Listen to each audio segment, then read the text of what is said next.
Hello! How's everyone doing? Sorry we started a bit late. Adrian was playing Final Fantasy and then I started talking to him about Higurashi.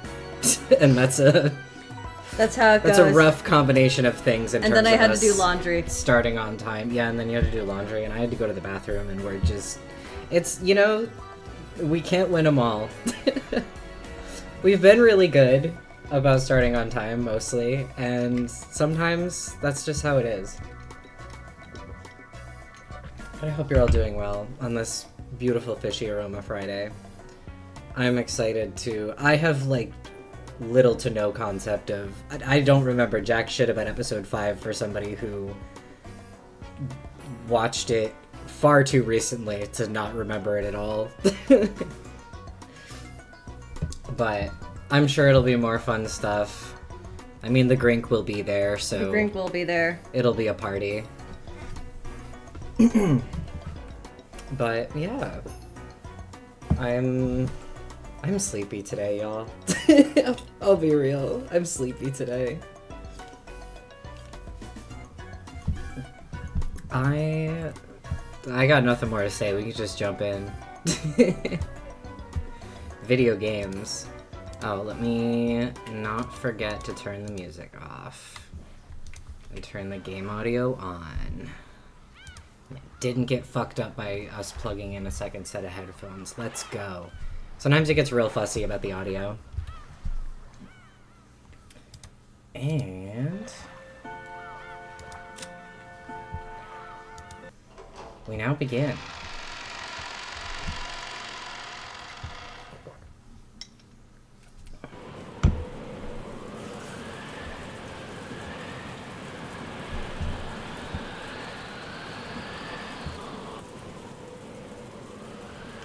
Badler did nothing but gaze blankly out the window.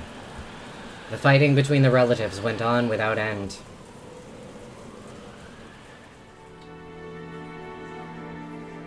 At first, the relatives had crowded around the study. However, no matter how much they knocked, the master of the study did not answer even once. Ava and several others said they should open the door with the second key, the one Genji held. However, in a flash of brilliance, Natsuki said that Kinzo had been in a particularly bad mood and had taken back the key he'd previously given Genji, which meant that he now had both keys himself. She claimed that this was the reason they couldn't open the door. After she promised to let them meet Kinzo tomorrow morning no matter what, they finally returned to the dining hall. But of course, the argument continued on even there. Ava's group needed a lot of cash very soon. Right now, even, and they were trying to threaten Kraus somehow and make him pay up. Apparently, Badler solving the epitaph threatened Kraus's position as the successor, which gave the others a powerful tailwind. On the other side, Kraus and Natsuki based their argument on the claim that it had never been specified that ownership of the gold would be handed over to the person who solved the epitaph. I like this last time on Umineko no Naku Koroni that we're getting here. Yeah. It hadn't been hidden gold, but simply Kinzo's stockpile. And it was still Kinzo's property, which meant that it would naturally be distributed after Kinzo's death with the rest of the inheritance. Once they made that claim, Ava's group once again started demanding to be allowed to see Kinzo. It had probably been obvious to them from the beginning. This sibling fight could only be settled by Kinzo. This was obviously a confrontation between Ava's group, which wanted cash fast, and Kraus, who was hiding his lack of funds but still didn't need money right away. As he listened vaguely to this exchange, Badler marveled at how, despite their usual affluent airs, they were surprisingly deep in debt. Didn't you say the same thing a short while ago? Enough, let's take a break. We're all repeating the same things over and over again. Natsuki not doing her headache any favors. According to the clock, it was almost midnight. It certainly was a perfect time for a break. The atmosphere relaxed just a bit. I agree! It'll be good for both sides to take a breather. Hey, why don't we start keeping a record when we start up again? I'm tired of fighting over what was or wasn't said. Seriously. Prepping the hands for Hideyoshi voice. There's something I love so much about when you realize Hideyoshi is speaking and you, like, assume the position. Yeah. We really can't do without a record of proceedings. Not when Nissan can so easily deny something he said before the words stop reverberating off the walls. A mere written record would be a pain, and it'd be an easy target for forgery. Good point. Aniki, want to fire this up? A tape set, is it? I see. This way we can keep a record without bothering to write it down, and forgery will be impossible. It's fair for both sides. Make sure you don't mess anything up! Those are Father's precious music tapes! What do you think? What music do you think Kinzo was listening to? I know the real answer is probably classical, but I'm sure we can come up with something funnier. Goth rock.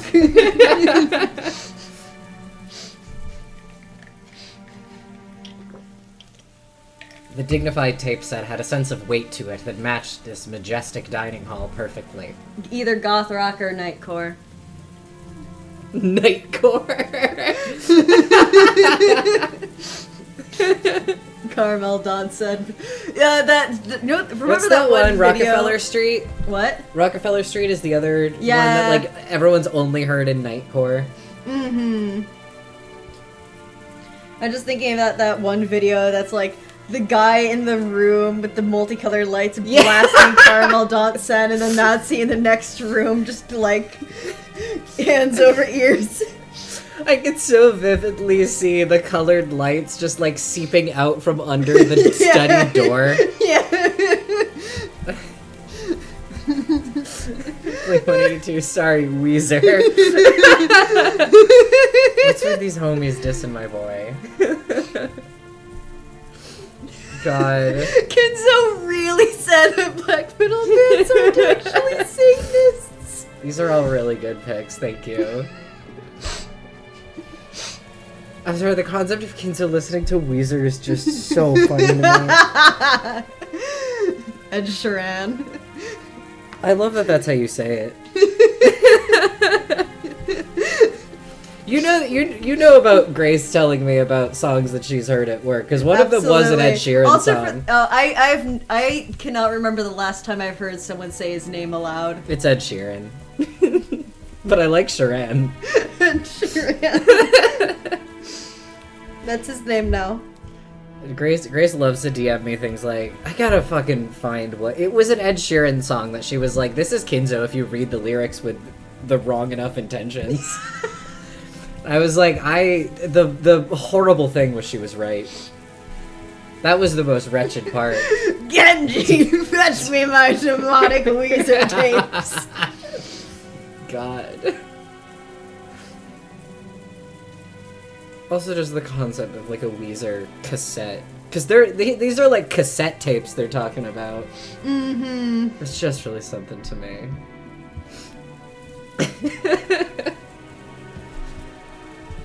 On pleasant Sunday mornings, it would sometimes be used to play famous tapes or records. However, right now, it was the most neutral and impartial conference record keeper around. Rudolph fished randomly around the cassette rack, searching for a blank tape. And every time he found some tape with sophisticated music on it, he'd complain about how pompous it was. What if this is actually Natsuhi's music tape collection? Aw, that's mean to her. That they're like, oh, what's this shit music father listens to? Get the fuck out of here. I always forget where the band button is. Pardon me. You called? We're taking... That's not Rosa. We're taking a break. Sorry, but could you make us something to drink? And maybe some biscuits would be nice, too. Certainly. I will see to it right away. Also, sorry, but do you have any cold medicine? I've been feeling a bit feverish. Oh no. And don't overstrain yourself. Yeah, I know. I've read one too many VNs where that was a bad sign. I just like from us recently playing Higurashi. And characters getting real weird right after they start having fevers and like start feeling a little bit sick. A character feeling feverish in a VN takes me to one of two places. It takes me to Higurashi or it takes me to 999. Maybe VLR if you're nasty, but Well, they never got They didn't feel feverish feverish in specifically, VLR. but they felt just sickly. very suddenly were, you know. It just got wiggly. Get some sleep. If you really feel like it, why not get some sleep, Rosa? Of course, I wouldn't step out of such an important conference because of a simple cold. Really, allow me to take a rest as well. Natsuhi, why don't we take a short rest, too? Yes, dear. Sensing that he meant to have a strategy meeting, Natsuhi stood up. Even if that hadn't been the case, she was so desperate to get out of the room even for a moment that she'd have taken any excuse. Kraus and Natsuhi left the dining hall, and the tension in the room truly relaxed.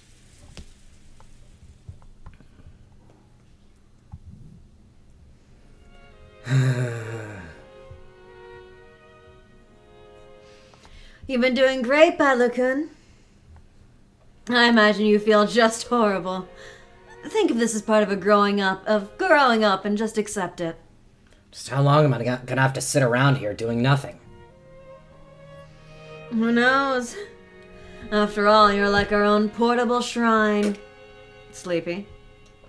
About as much as in your average school... about... Oh, that's just a typo. Okay. About as much in as your average school class. Literally unplayable. I hope someone was killed for that. Not as much as in your average school class. I'm pretty sure Father isn't going to show up tonight anyway. When Krasny-san and the rest come back, I'll propose that we might as well let you go. I'll be counting on you. Knock knock. A late knock and the faint sound of china clinking together could be heard.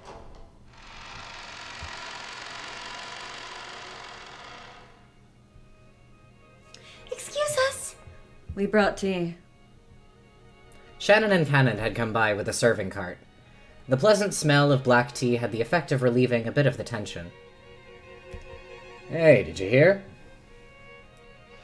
Hear about what? We haven't heard anything. Stop it, Rudolph. There's no reason to tell them.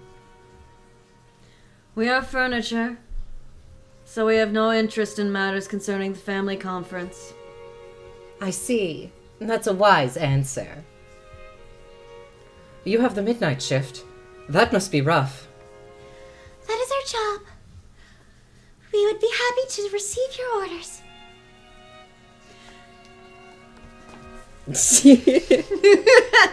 Makes sense to me.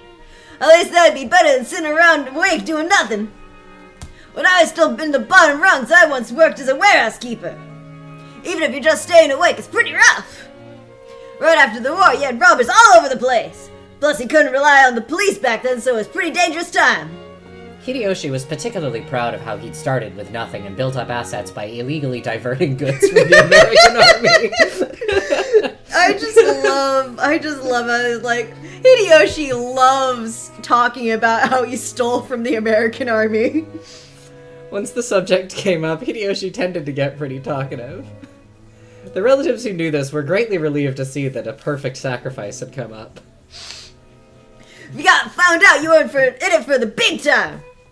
Those American people are scary.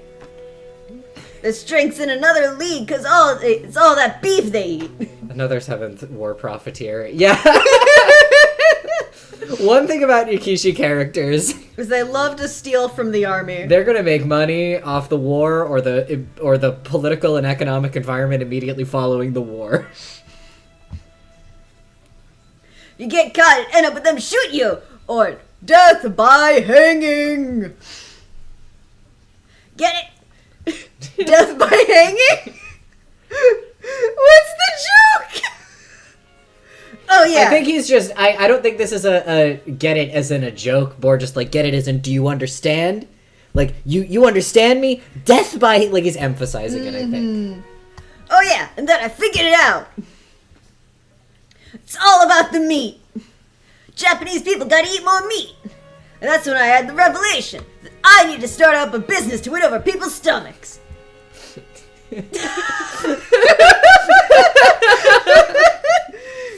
Shannon, that's also how I would react, I feel like. Me explaining American patriotism. Okay, so imagine a burger. And Hideyoshi was like, fuck. We need to eat burger. It must be because of burger. That's why Americans won the war. It was because of burger.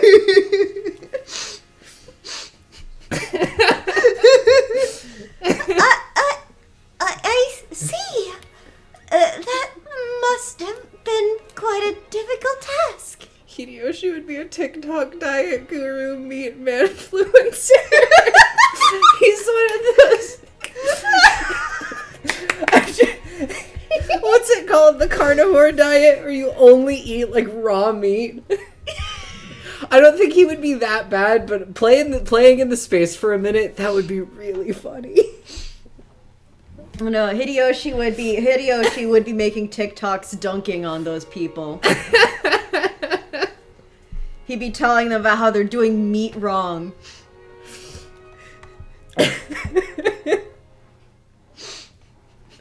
God. So a small detail that I love is that it's implied that Hideyoshi has told this sort of story like 1,000,000 times, and I really like that the subtext of that is that is absolutely a trait that George got from Hideyoshi, which is telling the same fucking stories 1,000,000 times, especially like historical stories. Because all the way back in episode 1 or 2, George was like going off about historical war commanders and shit that like he clearly learned from his dad.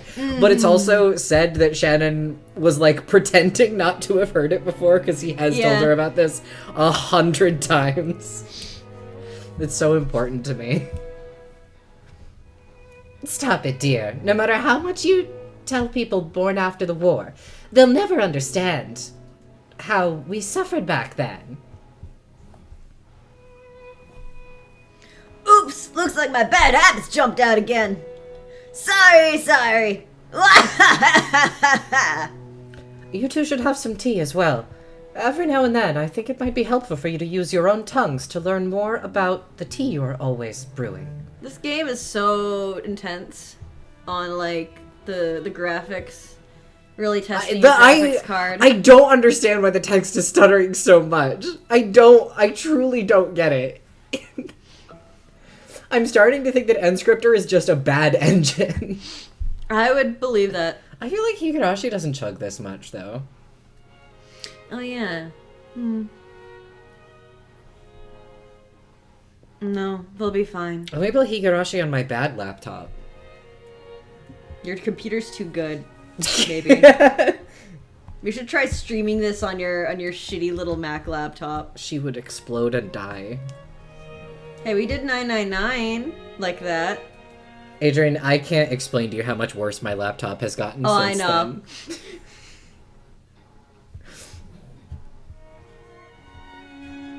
Did you read this, Canon? I did. There's no need to be concerned for our sakes. Hang out with us for a bit. Being surrounded by adults makes me feel like I'm gonna suffocate. Hear that? That's an order from Battler-sama, the successor. Sit over there and have some tea with us. Then you can talk about recent events. Your hobbies, TV shows you're watching, and whatever it is that's popular with the kids these days. There's a lot we could learn. Also, I love Rudolph very casually dropping in. That's the successor. I'm imagining Canon's like, the fucking what? The hoo-ha? Where? That's a brilliant idea. Come on, you two sit down too. Why don't you become sacrifices for us now that we can crave something to talk about? You guys gotta stop throwing that word around. That's right! I thought it'd be nice to talk to some young kids, but it's pretty hard, but I'm too old to you... Hideyoshi? What? Hideyoshi? I don't think he means anything weird by that. It's just a weird thing to say. Those are two unrelated statements. He just means that he's too old to go to a cabaret club, making it very difficult for him to talk to kids. Mm-hmm. Those are unrelated. He can't even talk to 30-year-old strippers. He can't talk to a kid. Yeah. He's too old to go to a cabaret club, therefore he is unbelievably too old to relate to the youths these days. I think that's what he meant by that, but that is an insane sentence. How long are you planning on standing around there? Rudolph told you to sit. Sit down. I give you permission as well. After getting Ava's permission, Shannon and Cannon looked at each other and finally obeyed, nervously. For a while, the two were pounded by questions and became the relatives' playthings. Then, a reserved knocking sound could be heard. All of the servants tended to knock in a similar manner, so no one found it strange. However, Shannon and Cannon turned around with surprised looks on their faces. The servants here today included the two of them, Genji Kumasawa, and Goda.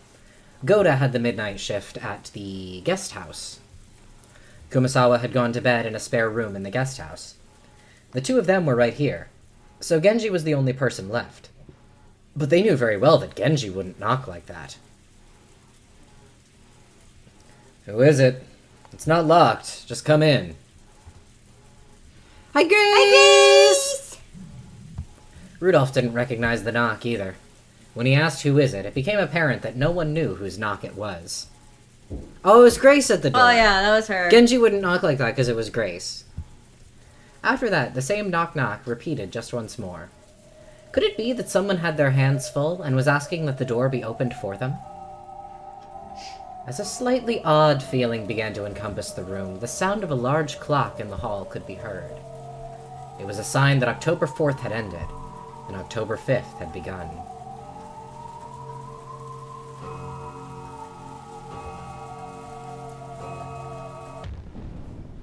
Let's step back in time a bit. Let's run back the clock. Why did they do that? That's so fucking funny. They've literally done the clock transition where they move their hands back to show that we're at a different point in time. Why did they do that? Lambda Delta was being silly. That was Lambda Delta reaching in and being like, okay, so... Yeah, she's like, let me give some context. Record scratch. I bet you're wondering how they all got in this situation. I bet you're wondering how they got into this situation right now. At this time, Kraus and Natsuhi were a ways off in a deserted corridor on the second floor. So, we no longer have any other options. Yes. The same move probably won't last us all day tomorrow. If we hesitate any longer, there's a chance Ava-san and the others will call the police, claiming that we have father locked up somewhere.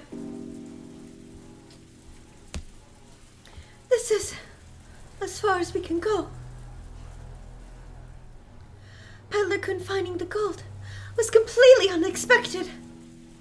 If that hadn't had happened, I thought of a plan which might have managed to get us through this somehow.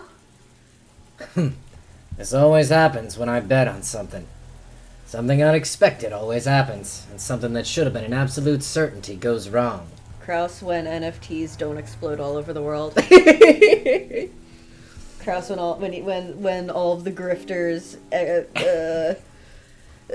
future predictions of metaverse and NFTs becoming everywhere and unavoidable were just all scams, and he can't believe this. Oh, dude, Kraus is in real estate. You know he was buying land in the metaverse. Oh my god. He was doing defunct land, man. Oh my god.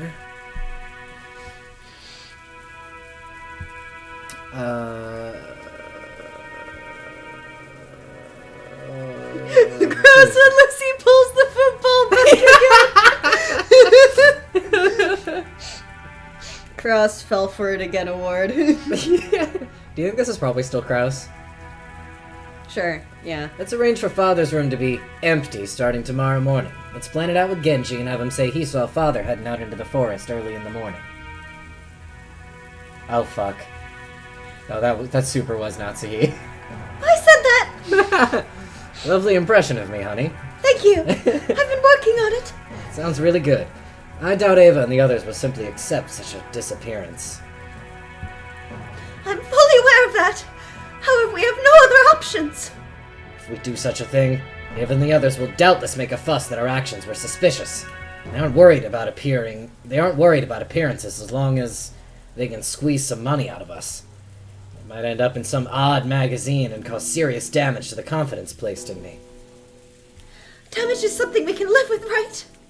If by any chance Father's secret is discovered, we'll face a lot worse than mere damage. Need I remind you that we're criminals? Need I remind you that we've been hiding his death for 2 years and improperly disposed of his corpse? Oh no, that's still her, I think. Maybe? No, that's his Kraus. Oh no, this is a Kraus-ass thing to say. There's nothing wrong with persisting until the last possible second tomorrow. If we're able to make it through safely, we won't have to lose anything. There's no need to get impatient and use that trump card. Can you imagine what Popcrave will say, Nazi? Ava stuns in new selfie.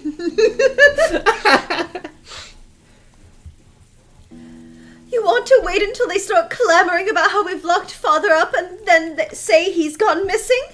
That would invite much more suspicion. Let's just put Father to rest now. To go any further would be impossible. Calm yourself. Being exposed to Ava and the others' venom too much has made you lose your composure, that's all. I don't know, it's Ava and the others. Ava, top of the list. Yeah. Direct exposure to Ava specifically is not good for you, Natsuhi.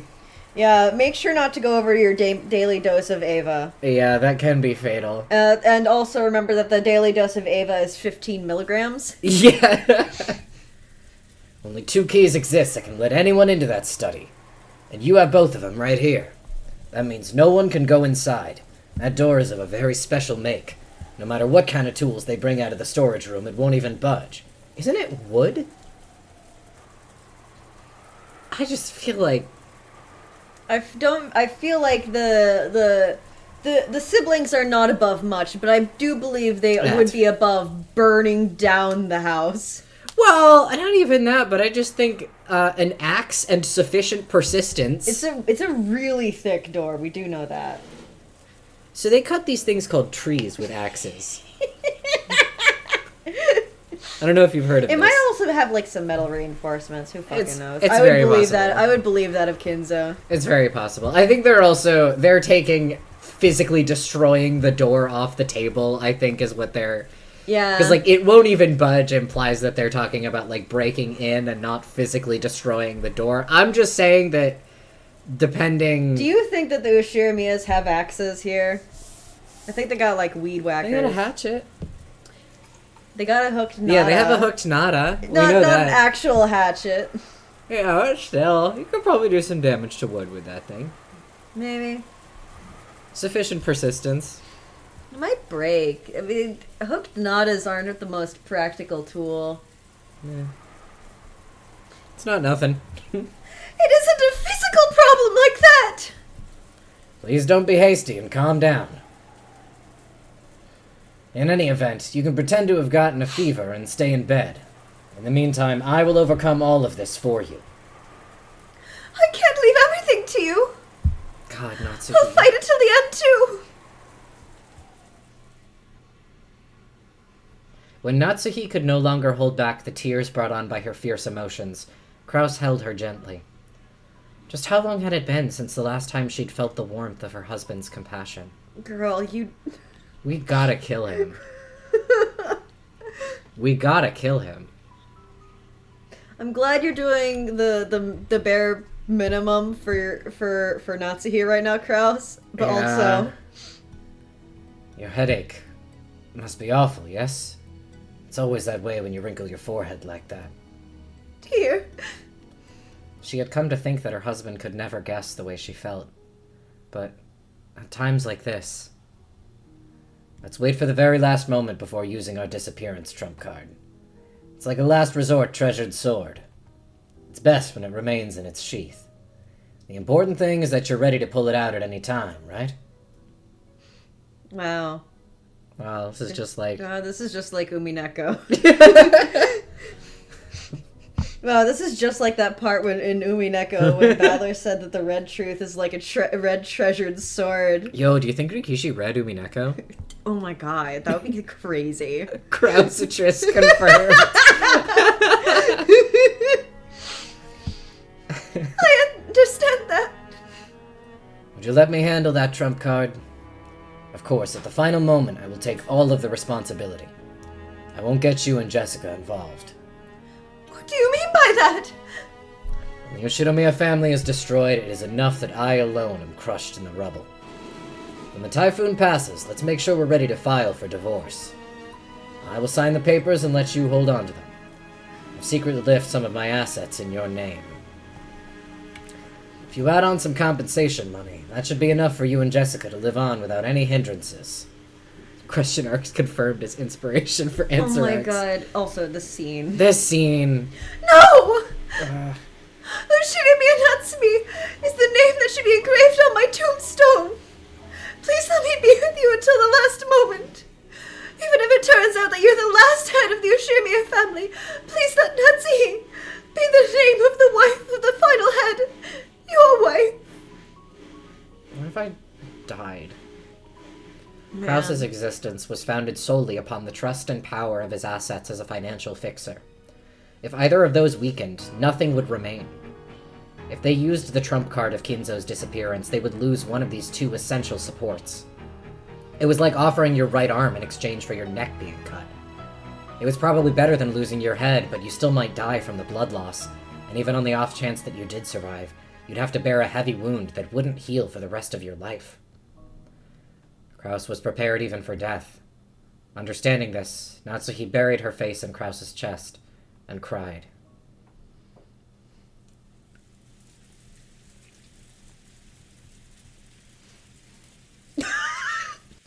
Sorry, my apologies for interrupting. Hey. It seems like you're having a moment, and it's just...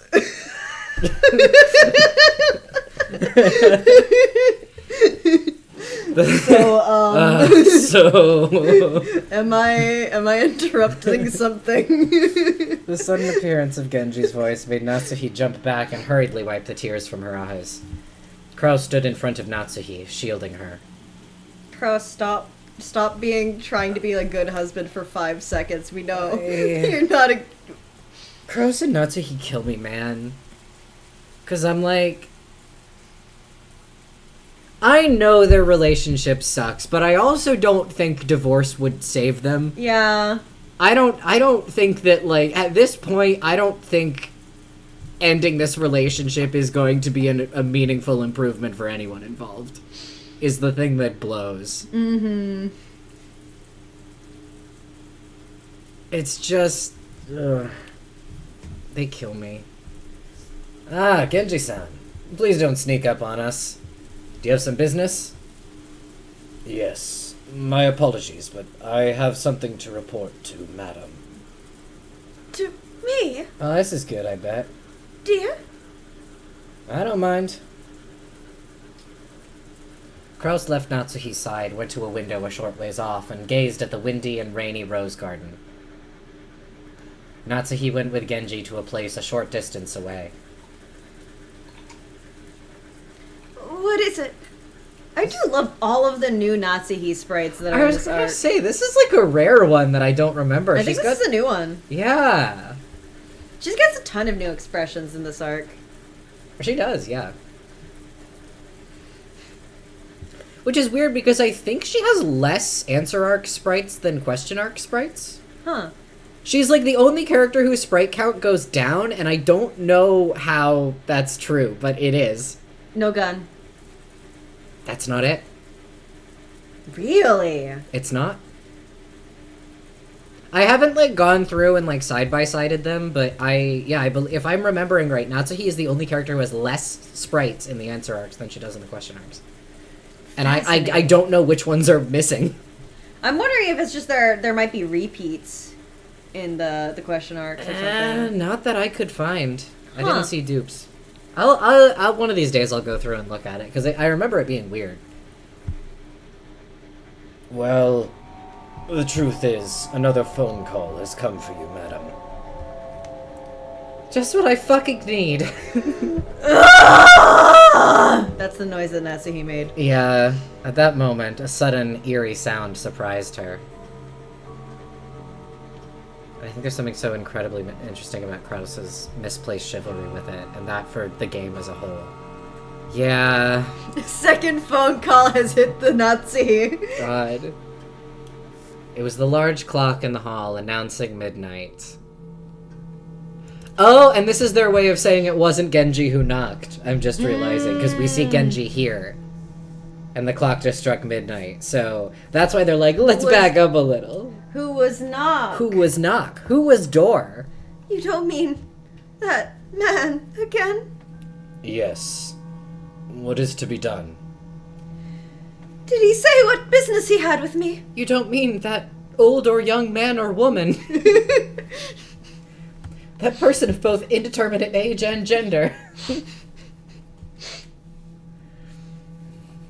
What is door? Plausible Umineko question. Man door, hand took, mansion door. That's what it is. I can give you no answer on that matter. He kept insisting that he wanted to speak to you directly. Again, a phone call from the man who claimed to be taking revenge for something that had happened 19 years ago. 19 years ago. That was just 1 year before Jessica and Battle were born. Oh. in Natsuhi's eyes, the gap between 19 years ago and 18 years ago was immense. For a long time, she had been unable to fulfill her role of creating a successor for the Yoshinomiya family, and had been treated very coldly. But then, she finally gave birth to Jessica, and became able to call herself the Yoshinomiya successor's wife with her head held high. So in her eyes, Yoshinomiya Natsuhi began 18 years ago. That's why everything before that, including the events of 19 years ago, contained nothing but hateful memories, and she wasn't treated coldly anymore. Everyone respected her and treated her well. After that, everyone accepted her as a member of the family and was nice to her. And thought of her as a true member of the Yoshinomiya family, Right. worthy of being here. Yeah. And something from the last year of that hateful period is whispering vengeful words from the other end of the phone. I can still hear the roar of the sea. What is to be done? Transfer it to my room. Don't let my husband know. As you wish. From the very beginning, Genji had guessed that she wouldn't want Kraus hearing about this phone call. That's why he had told Natsuhi covertly. Yeah, Natsuhi is not that. It's not a very good feminist, is the thing. Shut up. Yeah, the way she can only be a part of the family, fulfilling her womanly duties to be a borrowed womb, as Ava puts it, is so... Like, that's the thing that sucks, is that, like, Ava calling her a borrowed womb all the way back in episode 1 is vile, obviously. But, as like, the further in you get, the more you're like, Natsuhi herself kind of believes that. Like, she... As much as she would never admit such a thing, she does see herself that way on some unconscious level. That she was not a member of this family and not a worthwhile person until she was able to have Kraus's child. And just everything that carries with it. Natsuhi ordered that he transfer the call, told Kraus that she would turn in for the night, and left at a quick pace.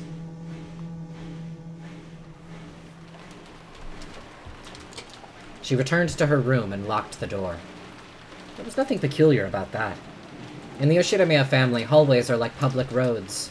There's no special meaning in locking the door when you enter your own room. This is what she told herself. Then, excuse me, as though it had been waiting for her, the telephone rang. Genji had probably transferred the call.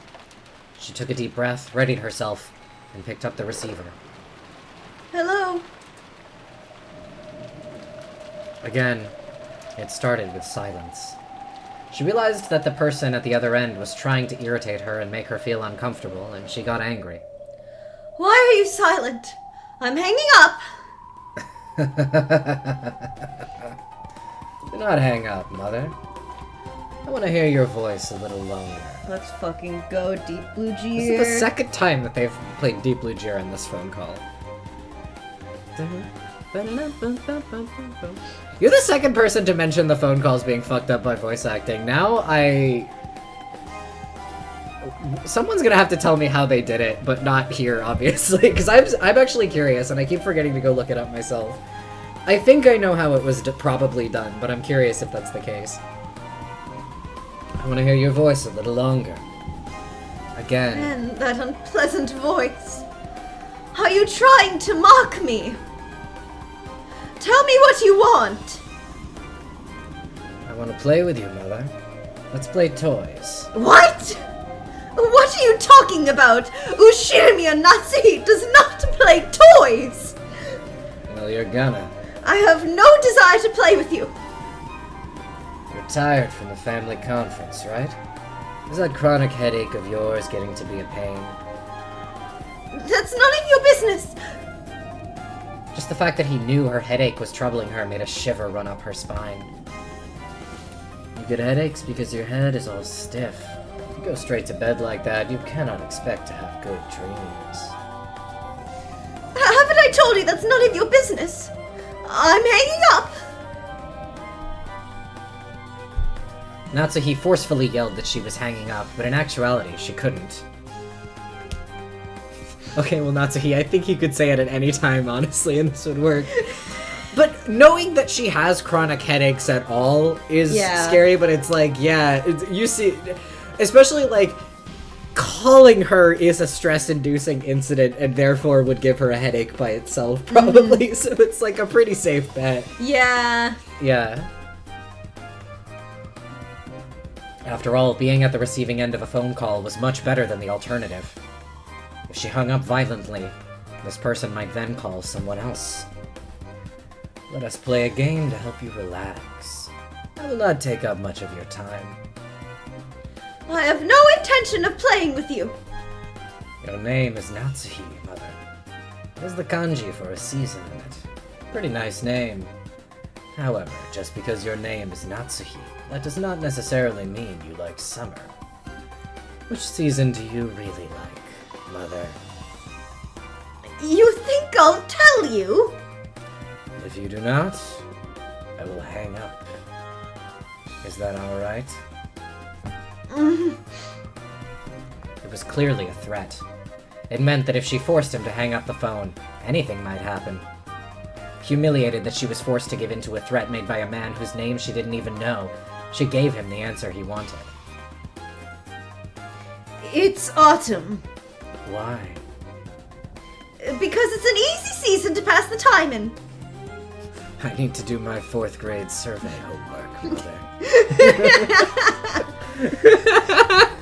There's no other particular reason. Really good with the specific voice acting decision I made. Are you satisfied now? Yeah, I'm satisfied. So it looks like your favorite season really is the same as mine. I like autumn too. Liar! You just made that up! Surely this man would have done the same. Oh. Surely this man would have done the same thing no matter which season I said I liked. What is he after? What's so fun about making me uncomfortable like this? It is not nice to call someone a liar. I'm not making it up. I already knew you liked autumn, Mother. There is even proof. Proof? Yeah. Is there a clock in your room, Mother? A clock? Yes, there is, but what is your point? In Natsuhi's room, there was a beautiful antique clock with an intricate design. Kraus had bought it for her as a birthday present long ago. It's, midnight. It's 7 past midnight. I'm tired, so please get this farce over with quickly. Try lifting the clock up. Why? You really do not know when to shut up. It's Stop resisting every single time I say something. Just shut up and do what I say. The tone of the man's voice suddenly went low, turning into a threat. It made his displeasure clear. At first, this man seemed to have a calm way of speaking, but on the inside, that wasn't the case at all. If she enraged this man even a little more, he would surely show his true nature right away. Are you really that eager to make me hang up? Things are best when I talk on the phone with you. I could tell your husband and daughter about what happened 19 years ago any time I want to. I don't know what you're talking about. Please don't get my husband and daughter involved. I'm listening to everything you say. Then just do what you're told. Once again, the man threatened her in a low voice, as though warning her not to interrupt again. My head was filled with the pain from my headache and the sound of my beating heart and the roar of the sea. I cannot disobey him anymore. As the man had ordered, I lifted up the antique clock. There lay what appeared to be a single playing card. Is this the warranty for the clock? Thinking this, she took it and turned it over.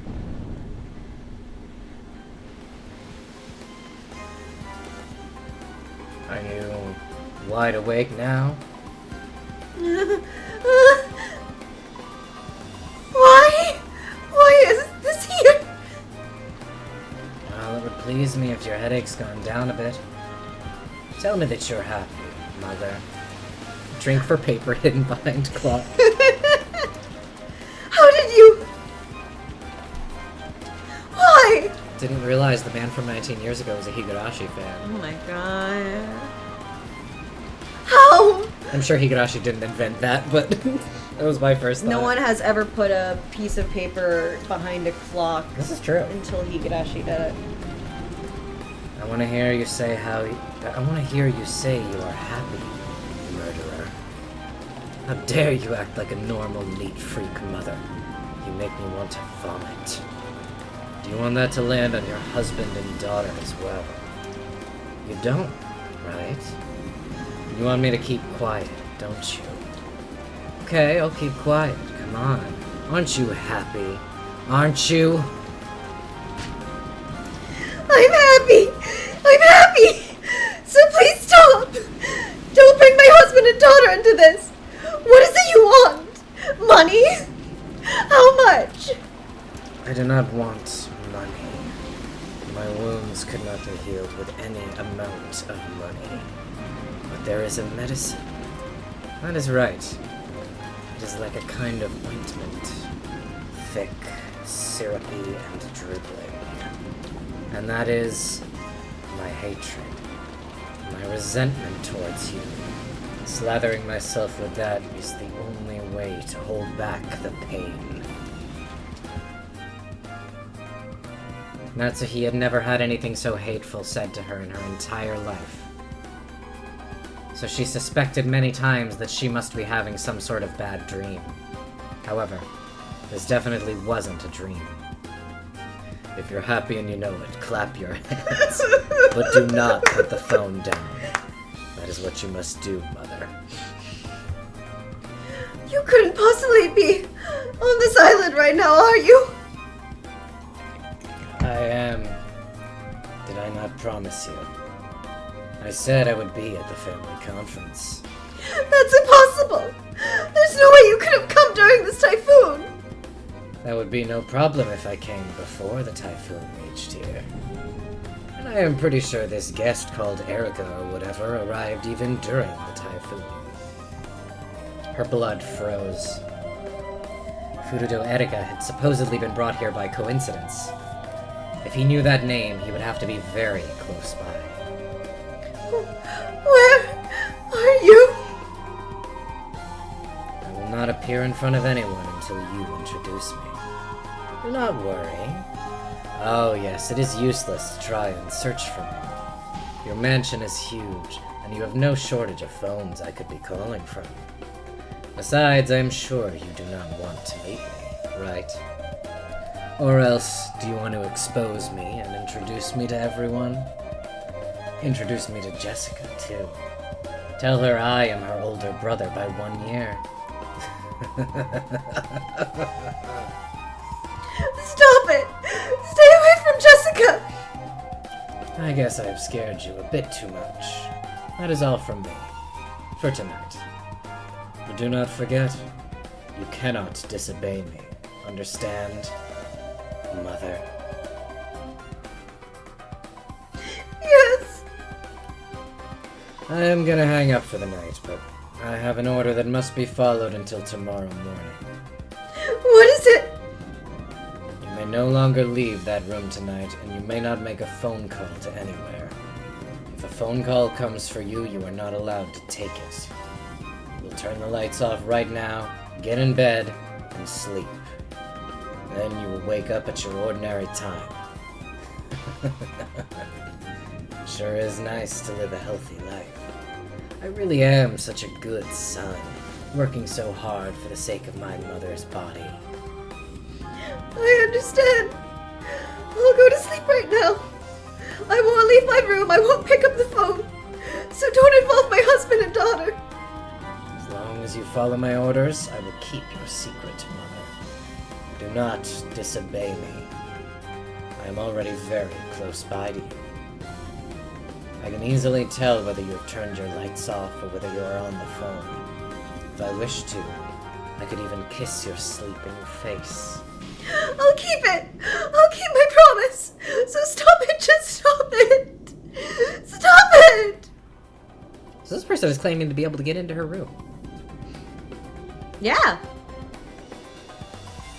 As she screams, Natsuhi took the card she had found under the clock and crushed it up into a little ball, which clearly they have before. Mm-hmm. It had a pattern on it, like a tarot card, and also the kanji for autumn.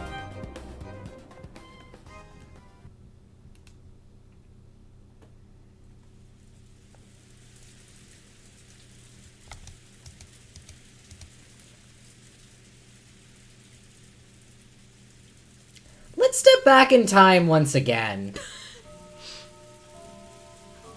This is just how Lambda Delta does those sorts of transitions. Just like, let's back up a little bit. Right now, it is the exact moment that the large clock in the hall announced midnight. Wondering who the person who knocked twice was, the relatives in the dining hall stared at the door. Rudolph told them to come in, but there was no answer. Until the end of that long tone marking the arrival of midnight, which had come from the large clock in the hall shortly after the knock. Yeah, they put us back and we hear Hideyoshi talking about stealing from the American army again. Yeah. We keep going back and we're gonna be where Hideyoshi's stealing from the American army again. They were unable to move in the slightest. Maybe their hands are full and they can't open it. Maybe. But it's a bit creepy that they won't say their name. Should I open it? Do so. Cannon nodded back, then slowly opened the door.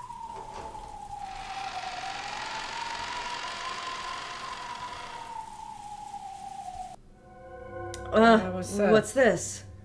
It's one of Father's envelopes. Right behind the open door, on the floor of the hallway, lay the envelope. There's no one in the hallway. Perhaps they placed it here and left. Who was door? Who was door? We're gonna get to the historical general Hideyoshi. Totoyomi Hideyoshi or something like that? Yeah. The adults flew out into the corridor as well, but they could find no trace of anyone who might have knocked on the door. Just about an hour ago, Shannon and Cannon had come in to serve tea. At that time, everyone had seen that nothing lay in that spot. Someone came, knocked, left an envelope with the mark of the one-winged eagle on it, and left. Could it have been the master? It's not unthinkable. Father's pretty much the only person in this mansion who would refuse to answer when asked who he was. That's not possible. If that were the case, why wouldn't Father come in here openly? That's right. Father'd probably just barge in here without knocking. The doors and windows of this mansion are locked right now, right? In that case, the only people who could conceivably left the letter, there are Cross-san, Nancy-san, and Genji-san. By this point, the mansion had been completely locked up. Therefore, the cousins in the guest house, Nanjo, Goda, Kumasawa, and Erika, could not have come here. Furthermore, since Kraus... Goda and Kumasawa not have keys to come in? Yeah, that's wild. I'm pretty sure they could have come in here. Is it the case that there are maybe doors in the mansion that only lock and unlock from inside? Like some of the external doors? Maybe, but like, I feel like that you would want to make sure that people can unlock the front door. I don't know.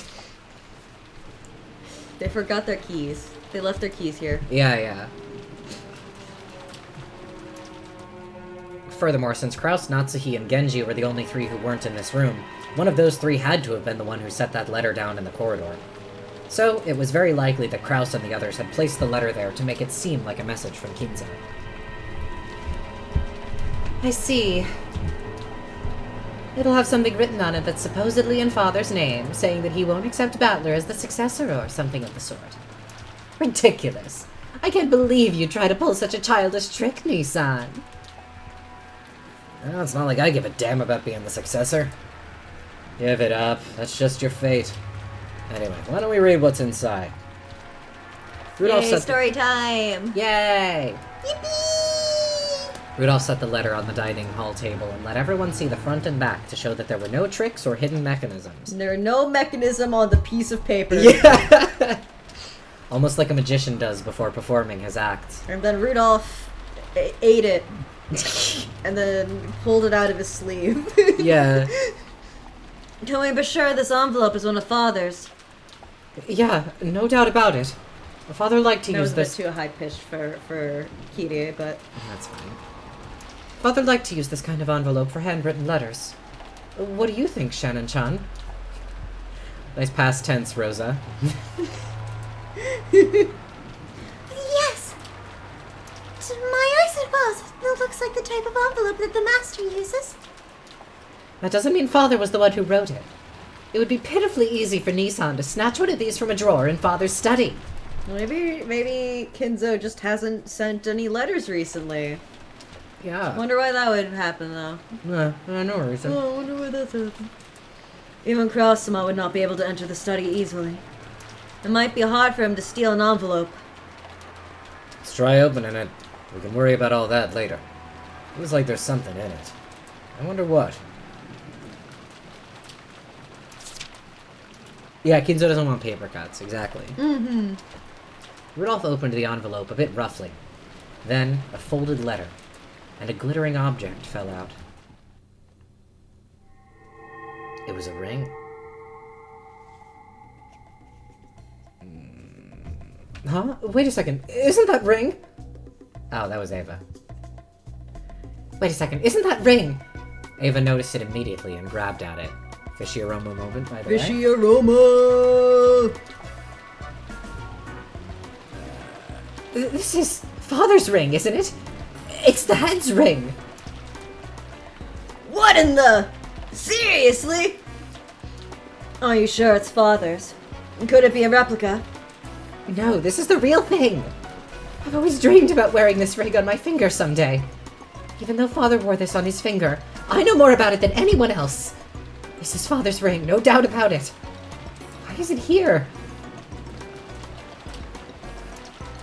I just remember that when we see in 1998, she has that ring, and, like, her life fucking sucks at that point. I just think that's very, like... Mm-hmm. I know more about this ring than anyone else. I want it so badly. I want nothing more than to wear this ring. And then in, like, the future, like, she gets that, and it sucks. And she's fucking miserable. She's miserable. And paranoid. I'm thinking that the KGB is poisoning her, even though the Soviet Union dissolved 7 years earlier. Yeah, the KGB fully doesn't exist anymore at this time. Just like, it's so... Ava. Ava. Does that mean it really was Father who wrote this letter? The sender isn't Father. It's It's much more interesting than that. And who's the letter from? The Yoshinomiya family alchemist. It's from the Golden Witch, Beatrice. Rudolph showed everyone the part of the letter where that was written. It really did say that. It's from Beatrice. Do love every time a Beatrice, like, letter reveal happens and Rose is like, what? It's fucking what? It's who? Hello? Huh? That's not... That can't happen! That doesn't... That's not right. How the fuck? I still love it I love that Rosa expression so much. It's real good. Did you read this Kitty line? Oh no. What's it say?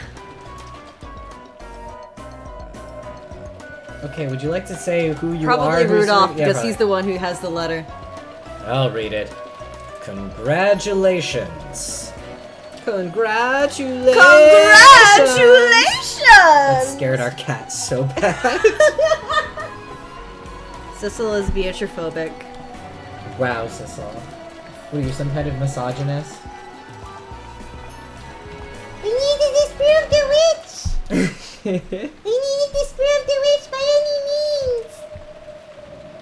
I acknowledge the Bedler-sama This is a spectacular... mystery story, not a fantasy!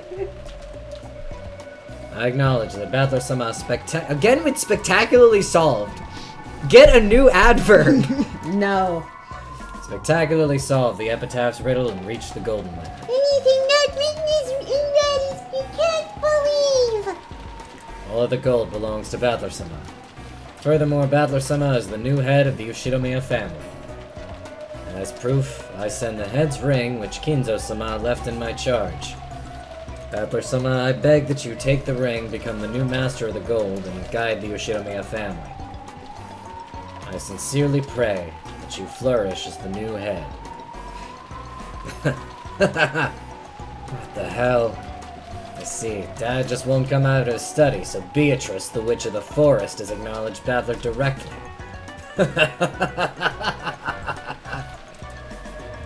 Badler-kun, you take that ring. This is a special ring to be worn by the family head. I don't know who this Beatrice is, but she's watched the whole thing and sent you this ring after acknowledging you as the true successor. Is that okay? It's such an important ring. Yeah, it's fine. You should wear it proudly on your finger. Got it? Even if Aniki and Natsuhine-san tell you to take it off, you better not do it. All of the relatives, with creepy smiles on their faces, urged Battler to put the ring on his finger. It looked like things would get pretty nasty if he refused, so Battler reluctantly decided to put it on the middle finger of his left hand. Father is going by Beatrice now, which could be nothing. Don't do this to me. The ring was heavy and stiff. At that moment, Kraus returned. Genji came back as well, shortly behind him. Am I interrupting anything? My apologies. It seems my wife is not at her best, so she's gone to bed early. I just imagine that, like, if Umineko was just a soap opera, which it could have been. Every time Genji shows up, there'd just be thunderous audience applause. Yeah. Oh shit, do I have... Yeah. Yeah. We need to start doing that every time Genji shows up. Yeah. I want to say very specifically the canned applause sound effect directly from Umineko. It's the same one. Oh my god. I pulled it, well, because it's really easy to get the audio files straight from the game, so I have that. Did something happen? You all seem incredibly flustered. Badler-sama, isn't that... Rare Genji expression. Yeah. Immediately, Genji keenly spotted that which Battler had just put on his finger. Your eyesight's pretty good, Genji-san. Looks like you know whose ring this is. Not a lot of it's a big, chunky gold ring. It's not that hard to spot. They get some super famous retired actor to play Genji to get all the moms all excited. Oh, hell yeah.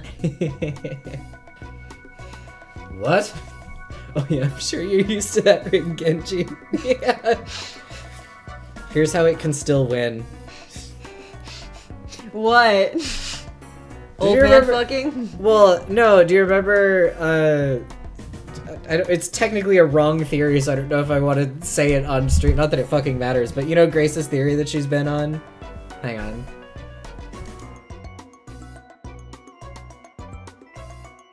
One. You have. It's been in the group chat, I'm about 90% sure. Sometimes I don't fully read everything. I'm sorry. Kenji knows the ring by mouthfeel. Christ alive!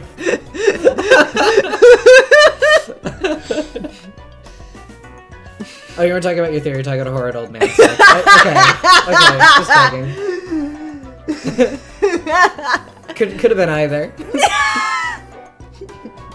I hate it here.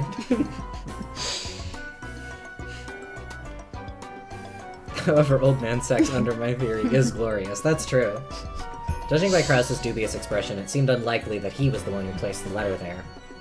Furthermore, that expression quickly changed into one of shock. That's right. It's the Ushinomiya family head's ring. The family conference took up this new topic. And the storm came once again.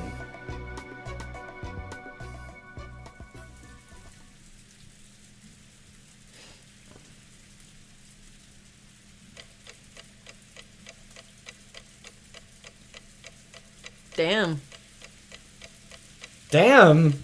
Damn! That clock is moving really slowly to be passing 3 hours. And then it broke. And then it broke. Sad. The rain was still pouring down as hard as ever. This weather was supposed to continue all day tomorrow as well, which made me feel a bit depressed. Oh wait, given the time, I should say today, not tomorrow. But that doesn't really matter now. I'm sleepy.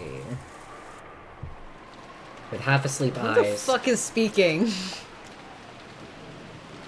I thought Battler, but I'm not sure anymore. I opened my umbrella.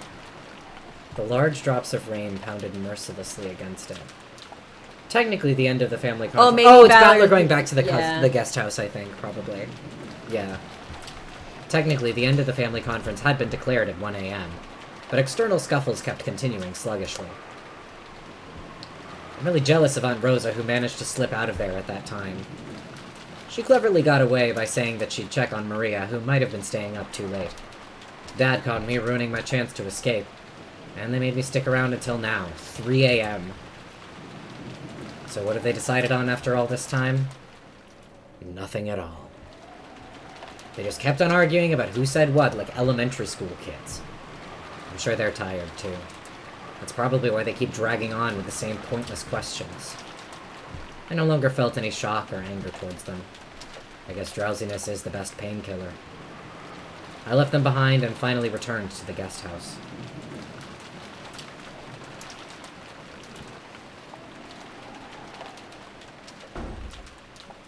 When I got back to the guest house, the first floor lounge was lit.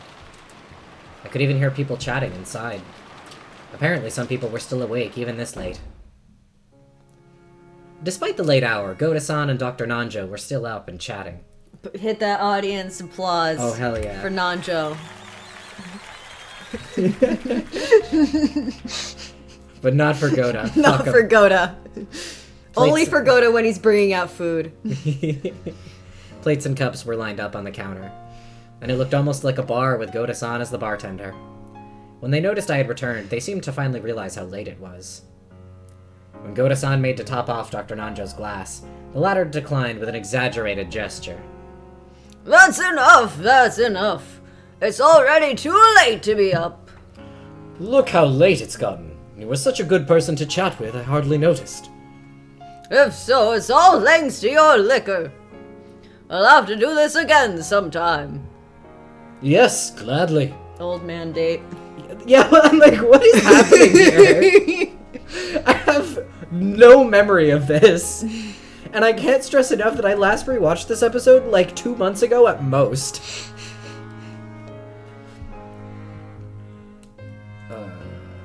Yes, gladly. Battler-sama, welcome back. Is the discussion with Crow-sama and the others still continuing? From the way things were going, it looks like they might plot on until dawn. None of my business. I spoke carelessly with a big yawn. Grink! The Grink, of course she's still I forgot about the Grink! Of course she's still The here. Grink was there. They have quite a lot of stamina. I'm surprised. Oh, so you're here too. With one thing and another, they ended up having a small night party here. And they let me join in. What? Oh yeah, my girlfriend's here. She's waving. Don't worry, I haven't said a word about that.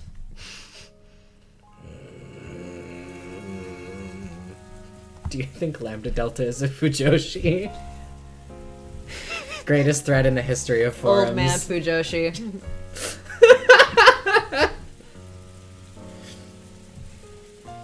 Much unlike another character in this game, who specifically hates Old Man Yaoi. I like how I'm omitting their name like it's a fucking spoiler and not specifically a gag from side content that isn't even good. Erika could be seen on the sofa. She had taken her shoes off and was lounging around as though she owned the place. Erika-sama is very knowledgeable in a variety of subjects. I enjoyed listening to her immensely. Your knowledge is truly extensive. Very impressive for one so young. You're very welcome. I, Furudo Erika, know quite a bit about trifles such as this. She spends a lot of time on Wikipedia. Erika grabbed the corners of her skirt and posed. This was somewhat less than graceful considering that she was lounging on the sofa with her feet up. Where's Aunt Rosa? She returned at 1 a.m., but she went straight upstairs to sleep. I haven't touched half the side stories because I have a stomach for a lot of things, but not Umineko for some reason. That's... Listen, some of them are not great. Some of them... I've specifically not actually touched most of the side stories aside from... There was like a bunch of little short manga ones that I read forever ago. But any of the ones that were like VN adapted, I have not seen yet. Specifically because we're like saving them for streams at some point. Mm-hmm. But also because at least some of them I simply won't. They're not good, some of them. You couldn't pay me to read Angel of 17 Years. That's probably true. That's a scary name. It's... I've read, like, the wiki summary of it, and that was enough for me. After taking part in that conference for so long, I feel like flopping down in bed right away myself. I've had it. I'm tired enough that I might flop over right here. I was about to say knowing it's bad and has that name is fucking terrifying. It's crazy that it's bad, but not for... The name of it would give you an incorrect impression about why it's bad. I don't know how to explain it. Probably good enough for now. Yeah. Henry Forgery. Yeah, I am excited to read that one, but I also have no clue what goes on in it other than Jeff the Killer is there. I don't even know anything about the Umineko side stories. Forgery, the I don't know how you would say Forgery XXX, I guess, is the one that has the otherwise Golden Fantasia exclusive character in it, who has the funniest character design that has ever been made. And I don't know anything about it other than that character is in it, and so it's therefore probably very funny. Mm-hmm. Is Jeff the Killer who I've been seeing that I thought was a joke at it? Very possibly. Jeff the Killer from Umineko from Forgery XXX. Very possibly. Because it looks really fake, but it's real.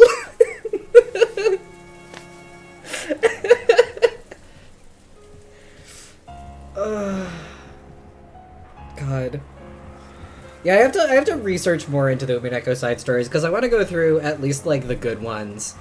On stream, because I think it would be fun to get, like, our blind reactions to it. I've heard, what's it, Jessica and the Killer Electric Fan? I've heard that one's really good. People like that one.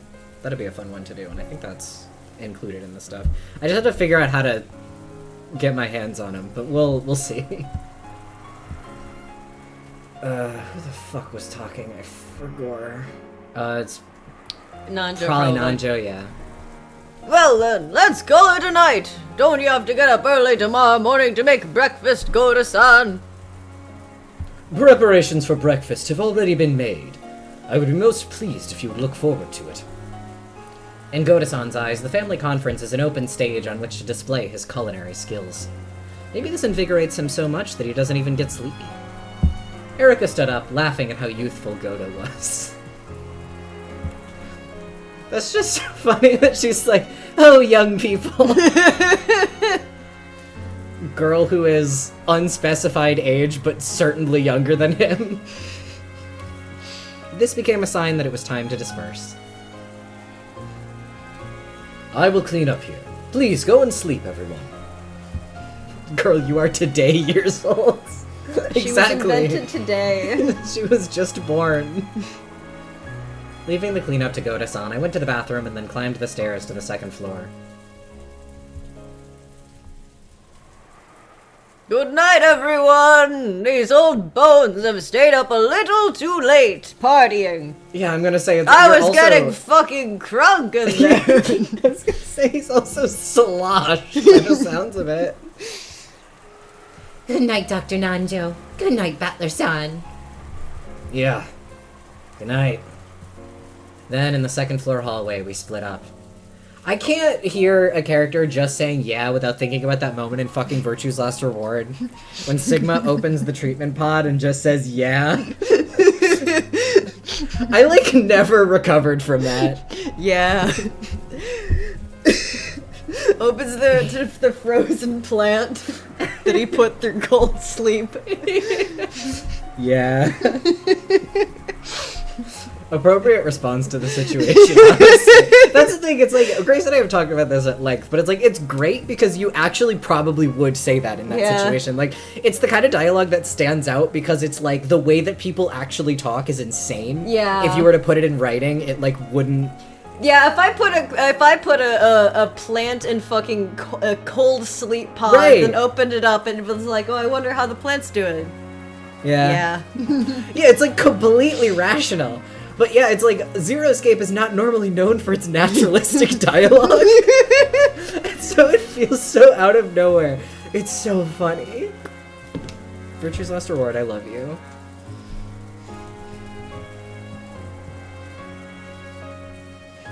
Dr. Nanjo went to his own room. It's also that it was Battler specifically saying it, who famously is so much like Sigma, it's insane if you think about it, and if you're insane like I am. Mm-hmm. The parallels, if you just think about them. The parallelograms.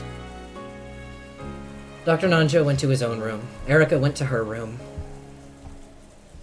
And I returned to the cousin room. I couldn't hear any sounds of playing coming from our room. Could they have fallen asleep already? Already? It's 3 a.m.! No surprise at this time of night. If they were still playing, they would have been staying up way too late. Sigma Junpei Yaoi baby. Exactly! Exactly.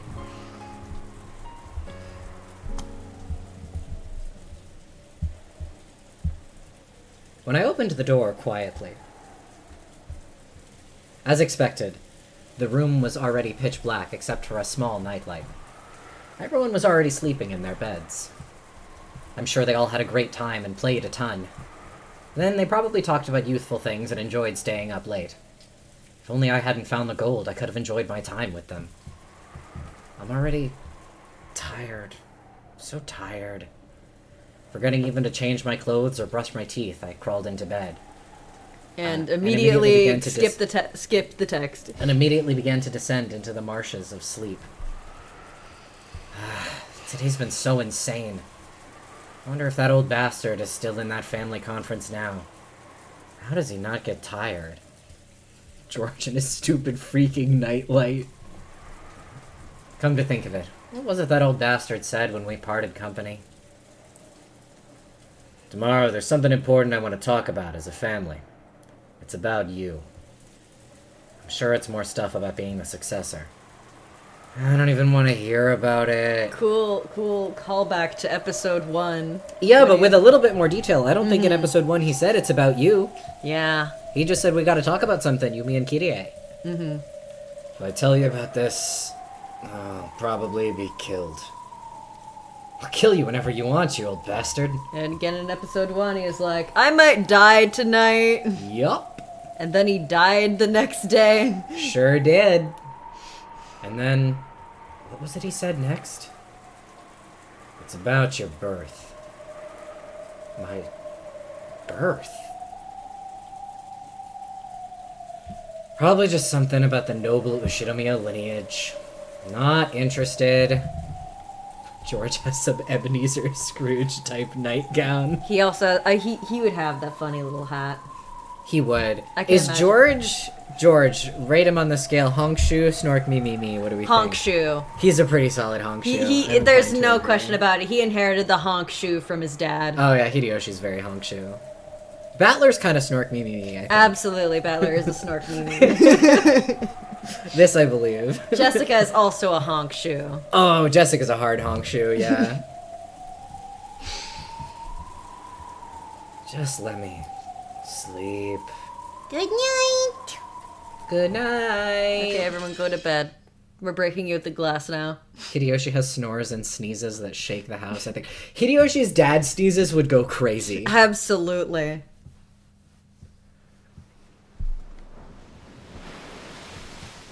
It sounds like a cannon going off. Much Yeah. like in the war. Much like in the war.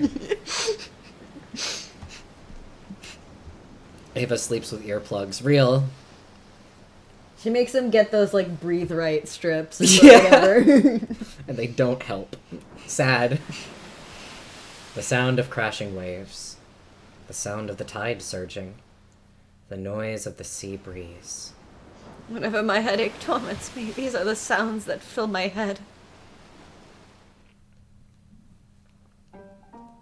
Unable to bear a successor, I was in a very difficult position with regards to the Ushirimiya family. Whenever I heard of a drug or incense that could make you achieve pregnancy, I tried it, but nothing had an effect. Until I was blessed with Jessica 18 years ago, I was ashamed to even call myself a wife. Hey, girl! Hey, girly pop. Hey, girly pop. I was wondering when we were gonna actually get this story. I couldn't remember when exactly that, Children are created by the efforts of two people on the whims of heaven. It is not fair to place all the blame on yourself when your husband is impotent. I Do you still mean don't... infertile? Impotent means a different thing. I think Krause is also impotent. Sure, why not? I'm giving Natsuki the birds and the bees talk. God. I still don't know what caused my inability to become pregnant. Even though I went to see noted physicians, I underwent unhumiliating examinations.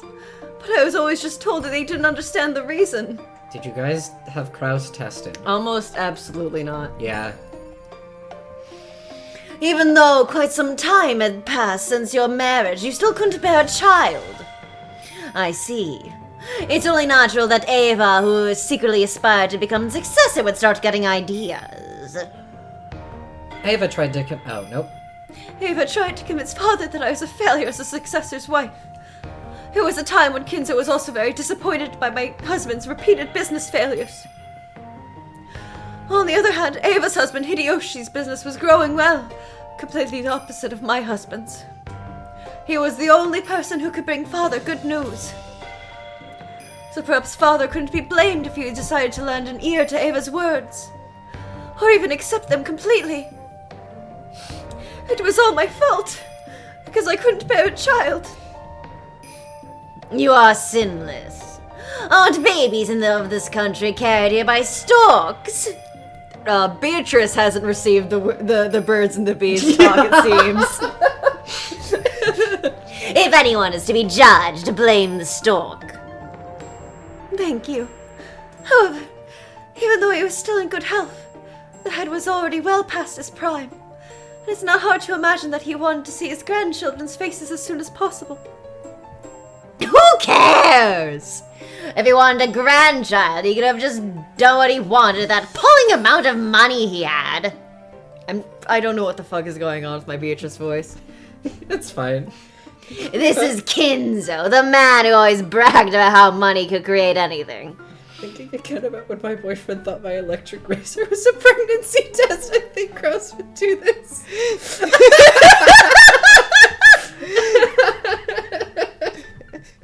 God, that's really funny.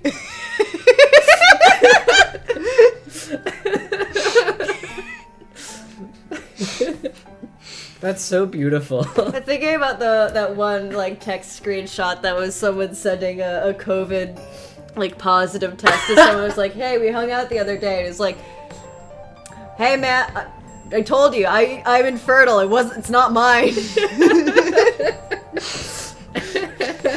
God.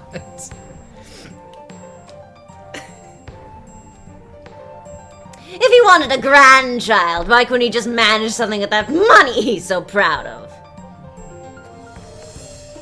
Yes, that's right. The head gave up on me when I couldn't bear a child. And did just that.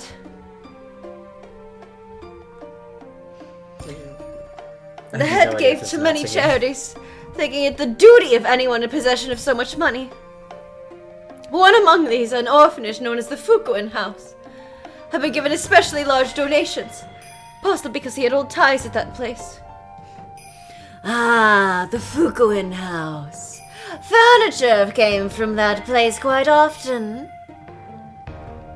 To provide the on-the-job training and preparation for life as a working adult, the head employed Fukuin House children with exceptional grades as servants. All of the servants in the mansion with the on in their names, such as Shannon, Cannon, Lunon, Manon, and Leinon, came from there. There were quite a lot of them, weren't there? Though most just quit after a few years. Shout out to Lunon, Manon, and Leon. When are we meeting them? Oh, I can't wait. I think like Lunon and Manon have been mentioned before, but Leinon is new. Yes, Leon. yeah, they've definitely mentioned Lunon and, Manon. definitely Lunon, I think probably Manon. Manon is mentioned in episode 1. That's right, yep. No, you're right. Neither of them knows anything about pregnancy, that's why it took so long. They were both waiting for that start. Held hands and were frustrated, nothing came out of that.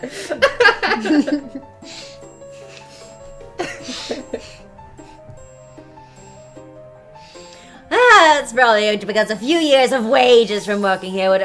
Probably. It's probably not Suki. That's probably because a few years of wages from working here would earn them more than enough to live on their own. Experience as a servant for the Ashirmir family would be a wonderful thing to add to their resume. Does Kinzo pay his employees well? I think that's implied, yeah. Damn.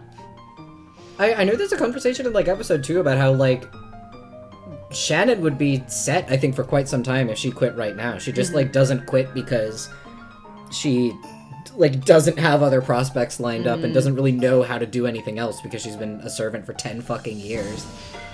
But, yeah, no, I think it's implied that the servants are paid pretty handsomely, for, at least for the job that it is.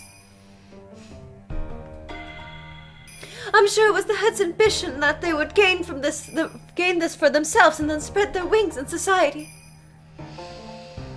I see.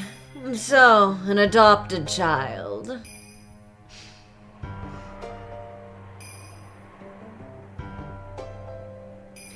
Father, what did you just say?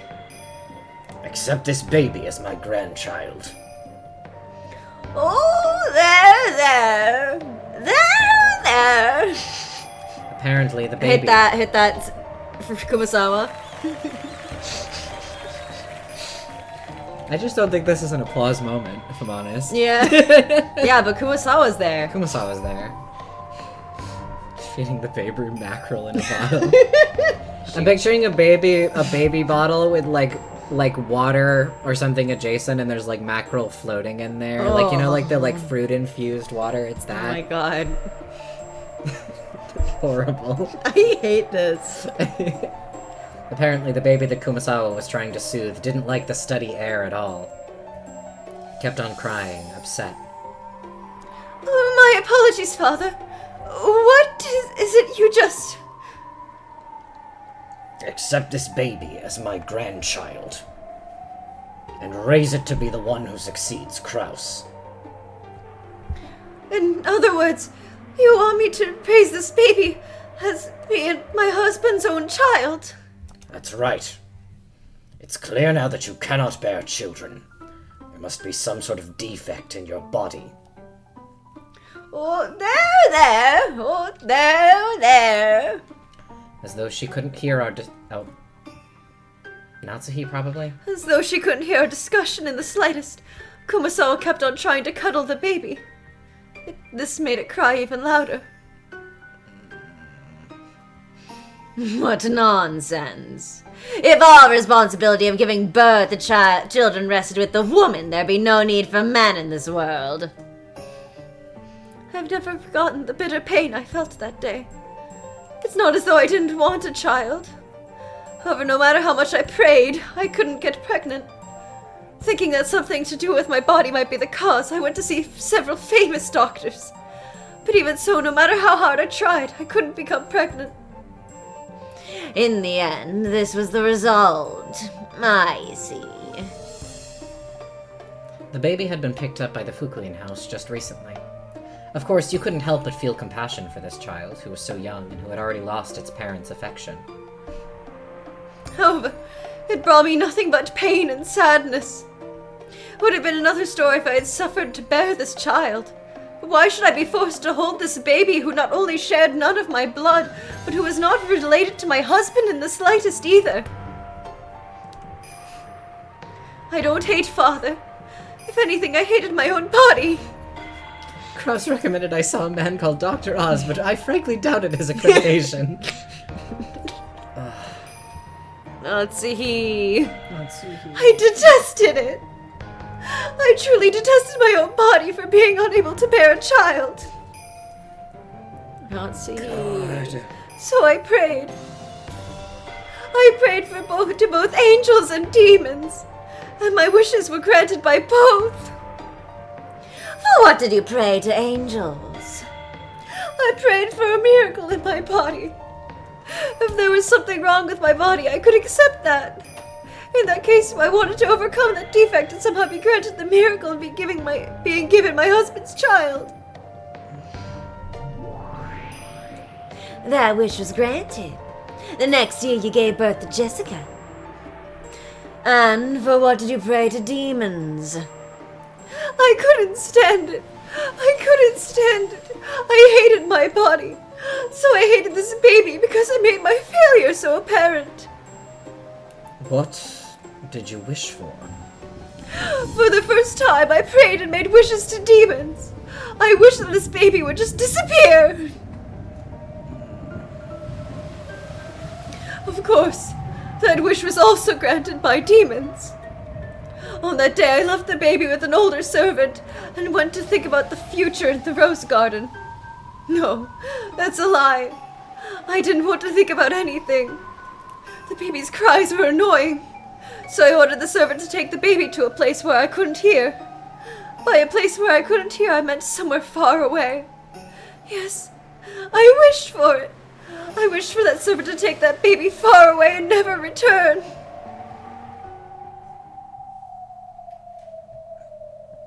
I see. So a passing demon heard your wish, Natsuhi-sama. And then, what happened next? After that, there was a bizarre accident that could only have been granted to me by a demon. The woodland path from the rose garden to the harbor is probably well suited for a comfortable walk. It must surely feel good to occasionally leave the path and walk through a grove of trees, depending on your mood. However, wouldn't that path be fairly hard to travel on when taking a walk with a baby in your arms? There was a cliff on the other side. It was about 10 meters tall, I think. We've heard of a 10-meter tall cliff before.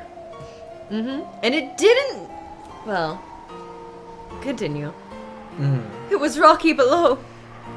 There was also a fence there. The last time we heard about this cliff, there wasn't a fence, if you can recall. Hello! So welcome in. Does it seem likely at all likely that a servant went to the trouble of walking there holding a baby, and then leaned against the fence? The only conceivable explanation is that she was lured there by the beckoning of a demon. She was lured there, wasn't she? By a demon who heard your wish. And then the servant and the baby. They died! They fell from the cliff down to the rocks below. No, they died because I wished for it. That means this is... It isn't your fault. There is no need to think any further. But it happened because I wished for it. No, that's wrong. Even if you wish for something, whether it comes true or not is decided by the whims of gods, demons, and witches. Literally stop thinking. No thinking in Umineko. No thinking. Stop thinking. Never think. You are sinless. Humans are sinless. You can even say, I killed them. No, I did kill them. I saw your mourning and felt pity. So I lured the servant and the baby to the cliff and guided them down it. If you remember, this cliff is the one where, Rosa as a kid killed, well, she didn't kill Beatrice, but she walked by it with Beatrice, and then Beatrice fell to her death. Or at least that cliff was also conspicuously 10 meters tall. Yeah, and didn't have a fence. And this one does now, suspiciously. Curious. Funny that. That cliff is the true killer in Umineko. We have to get this cliff behind bars. I just remember seeing, you know those like 3x3 grid charts that are like the it'll be like something purist, something neutral, something radical or whatever. Yeah. I remember there being one of those for like the culprit of Umineko, and I don't remember, but if the cliff is not on there, then what's the fucking point? The cliff has to be on there. Cliff bars. Ooh, cliff bars. Makes sense. Wasn't it just an unfortunate accident? If you can't accept it as an accident, blame it on us. That's why demons exist. That's right. We're here for your sake. It's not like you killed them. We killed them, so you are sinless. So please don't blame yourself, Natsuhi. Welcome in! Don't worry, you're just in time for Natsuhi Torments. The Natsuhi Torment Nexus. You're always just in time for Natsuhi Torments in episode 5. When isn't Natsuhi in the Torment Nexus? God. Is that true? Am I truly sinless?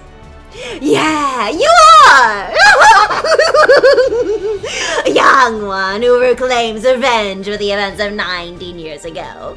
If you're going to curse someone, curse me. However, witches have a patent on curses. Let me take on this fight. You're trying to pick a Nazi. I am the Oshirmia family alchemist, Beatrice the Golden. If anyone picks a fight with the master I serve, I fight in my master's stead. Revenge for 19 years ago, you say? I'll show you that's hardly a blink of an eye for a witch who has lived 1,000 years. So you hate Nazi for wishing your death 19 years ago. Let me make you remember just who it was that lured you off that cliff. I've missed doing crazy Beatrice love so much. I've missed it. I love this for you. Yeah, she's been so quiet this episode. It's good to be back. It's good to I feel like I've really lost my Beatrice voice because she isn't doing insane laughs anymore. That's true. As the middle-aged female servant cuddled the sobbing baby, she walked on a small path through the trees. Natsuhi had told her that the baby was too loud, so she had tried to get as far from the rose garden as she could. She was completely unaware as to why she'd gone out of her way to head in this direction. Deep-fried California roll sounds like it slaps. Holy shit. Jealous. However, the sobbing baby suddenly stopped crying. Something was reflected in its eyes, but the servant couldn't tell what. However, thinking that the baby had stopped because it had taken an interest in something, she headed in the direction of the baby's gaze. Hello, Cecil. The baby had seen a cloud of gold butterflies disappearing off into the trees, and on the other side of the trees, the servant could see a woman. Who? She didn't recognize this person, but it didn't look like anyone who was supposed to be here. The baby stopped crying and stared in that direction. Then, the servant's legs started to automatically carry her that way. Come this way, woman. Bring that cursed baby with you. Ah! The woman couldn't disobey. She was completely overwhelmed by Beidou's gold glowing eyes. But her eyes are blue. Yeah, but they were glowing gold. She walked lightly, as though through a dream world. At some point, the scenery surrounding her had changed, but she did not notice. She could not notice. Though this should have been Rokkenjima, at some point it had become the garden of a mansion she had never seen before. It was a garden she had never set eyes on, even grander than the great rose garden of the Yoshinomiya family. A garden of gold roses.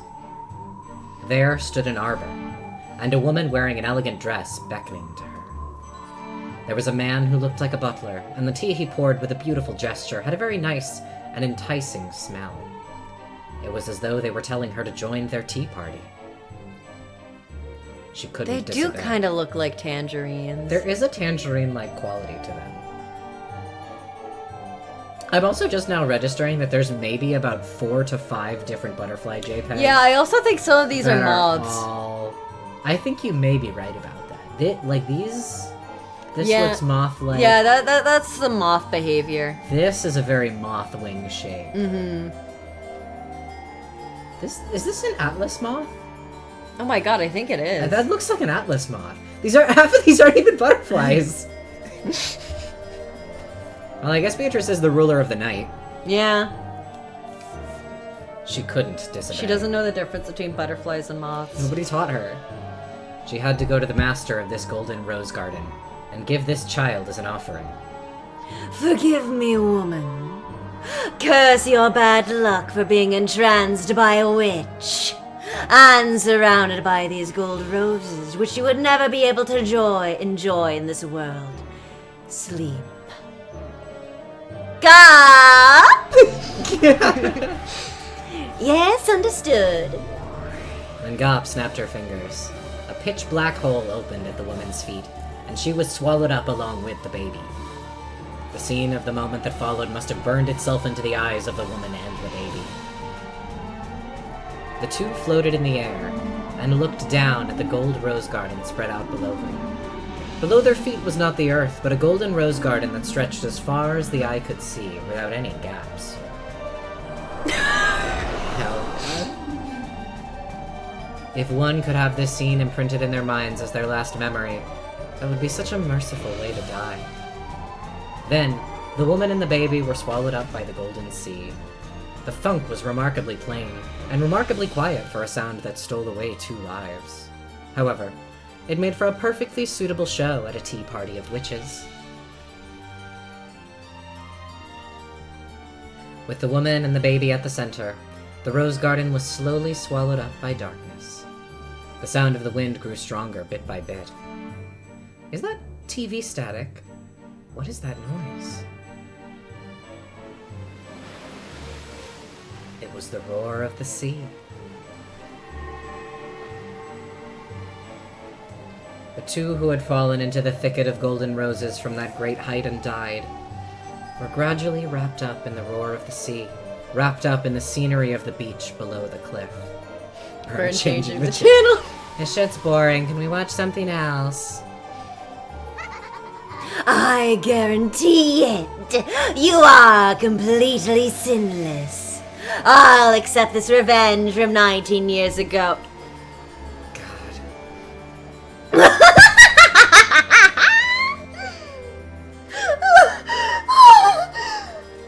When I spotted the two of them on the rocks below, I went pale. Then I dashed back to the mansion and there was a huge uproar. They took them to a hospital in a boat as soon as possible, but from that height it was a miracle that they had even avoided an instant death. Both the servant and the baby died. In less than 3 days from the time Father had entrusted me with the baby, I had killed it. God. My husband had been on a business trip. Rosa-san, who had still lived on the island at the time, had been traveling with her friends. Father and I were the only ones on Rokenjima. And before anyone except Father and I really knew anything, a baby had appeared out of nowhere and then disappeared again. That's right, it was a dream, a nightmare. I was sure that Father would blame me. However, he seemed somehow strange.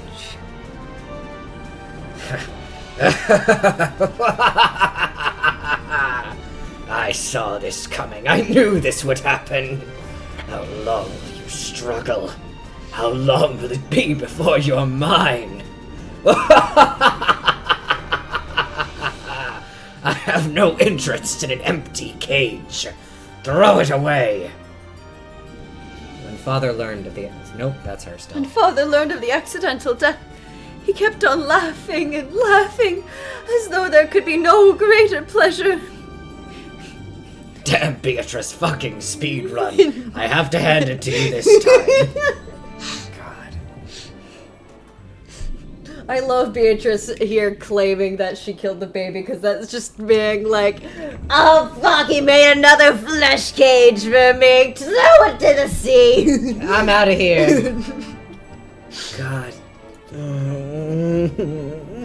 He kept on even though just listening to it gave me a creepy feeling. Perhaps something had come loose in his mind just now?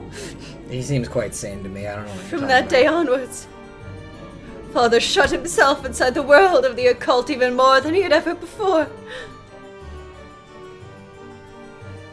When my husband came back, he was surprised to see that Father was even more bizarre than he had been before. Cliffstrat OP.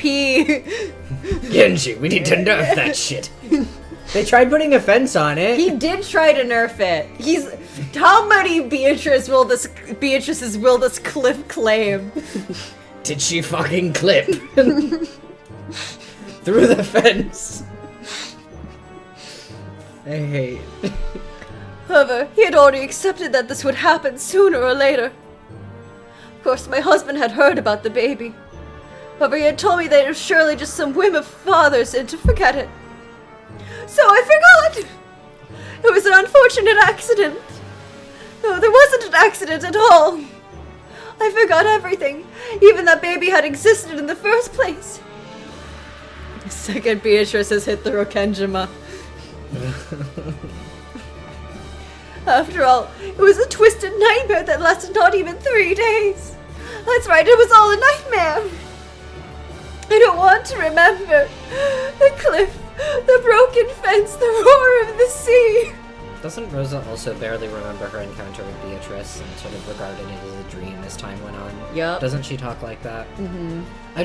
The like parallels and similarities between the two stories that Rosa and Natsuhi tell make me feel insane. Mm-hmm.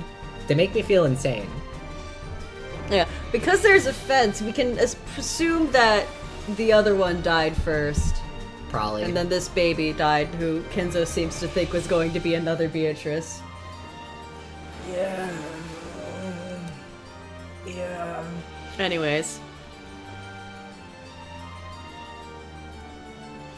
The cry of the baby. Baby no naku koro ni. Oh yeah, Rusty has been here for like most of Rosa's life. Rosa probably does not remember a time before Natsuhi was here. Mm-hmm. Because So- Natsuhi's been in the family for about 30 years. Rosa has been alive for 32 to 34 years, I think. Which is, for many reasons, crazy to think about. If Nazi had a child real quick, that child would have grown up with Rosa at about the same age, with Rosa being their aunt. Yup. So this baby is the baby from 19 years ago? Of course not. I killed that baby. Killed him good. Really good out of context screenshot. It no longer exists in this world. Rosa might have been normaler, or worse. Yeah. I do think that Rosa having a playmate of a similar age and not being surrounded by literal adults who would bully her would have been good for her health.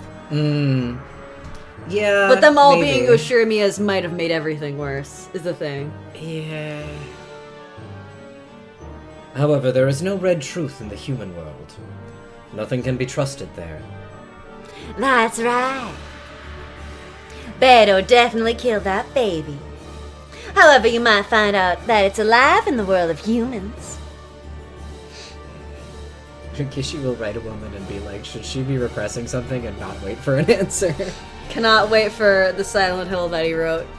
Silent Hill F is gonna be so good. Whether it's really alive or not, right? Specifically him being like, I wanted to make sure I wrote a character who's fucking up her own life with her own decisions. I'm like, this is it. This is all I can Great. ask for. Do you mean to say that it actually survived? If there's one thing Rikishi can write, it's a girl fucking up her own life. Rosa, you're so dumb. Aren't you an aunt now? You need to be more responsible. Eva saying this to a 5-year-old. God. Or 7 does put Okanogi in Silent Hill F, I will riot. Literally! Please. If Okinogi isn't in Silent Hill F, I will assume that Konami stopped him. At least a mention. At least a mention. Like of it needs like a little card somewhere. I want one of his more obscure recycled names to appear in it too. There better be a Kawabata mentioned. There's a Watanabe in Higurashi as well. Extremely incidental character.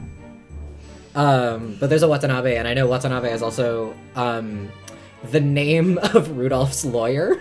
Oh my god. Is Dale Watanabe. Dale. Well, because he's like Japanese American. Because he's dealing with the American companies. In the American legal system. Yeah. I read this line. Okay. After falling to the cliffs from that height. I don't know. But calm down. No matter how much this person hates you, it was an accident and that's the truth. If he does hate you, his hatred is completely unjustified. But, even if I didn't lay a finger on him, inside my heart Calm down! No matter who the man from 19 years ago hates or what he yells at you, there's no way the sin he's after has actually occurred. So calm down. Why don't I welcome the man from 19 years ago as my guest? Just when the riddle was solved and I thought my job was finished, I've got to entertain this final guest of mine. This begins to grow more interesting.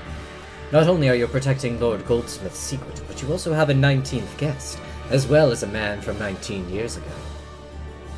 Building a bit of a numeric motif, I see. True. Since we claim that Kinzo is alive, Erica's the 19th person. Besides that 19th person, we also have a man from 19 years ago. How interesting. I'm getting all fired up. The Yoshinoyas are so fucked up to give Natsuki a dissociative disorder in her 50s. Very late onset, but very potent. Yeah. We have no lack of opponents. The scene is proof that what Natsuki needs is some girlfriends to have tea with and tell her she did nothing wrong. It may not fix her, but it sure wouldn't hurt, I think. Having someone to bitch and moan about her problems to would probably have made Natsuki a lot better. It would have helped. Instead of just being stuck with her own thoughts forever. Yeah. And Kinzo. Yeah. And Kraus. Yeah. And I was just lamenting the fact that I had but one guest at my tea party. Come, you fools. You wanted to do Crazy Beto laughs again, and you're getting opportunities. I'm so glad. We do hard bitching and moaning. Many such cases.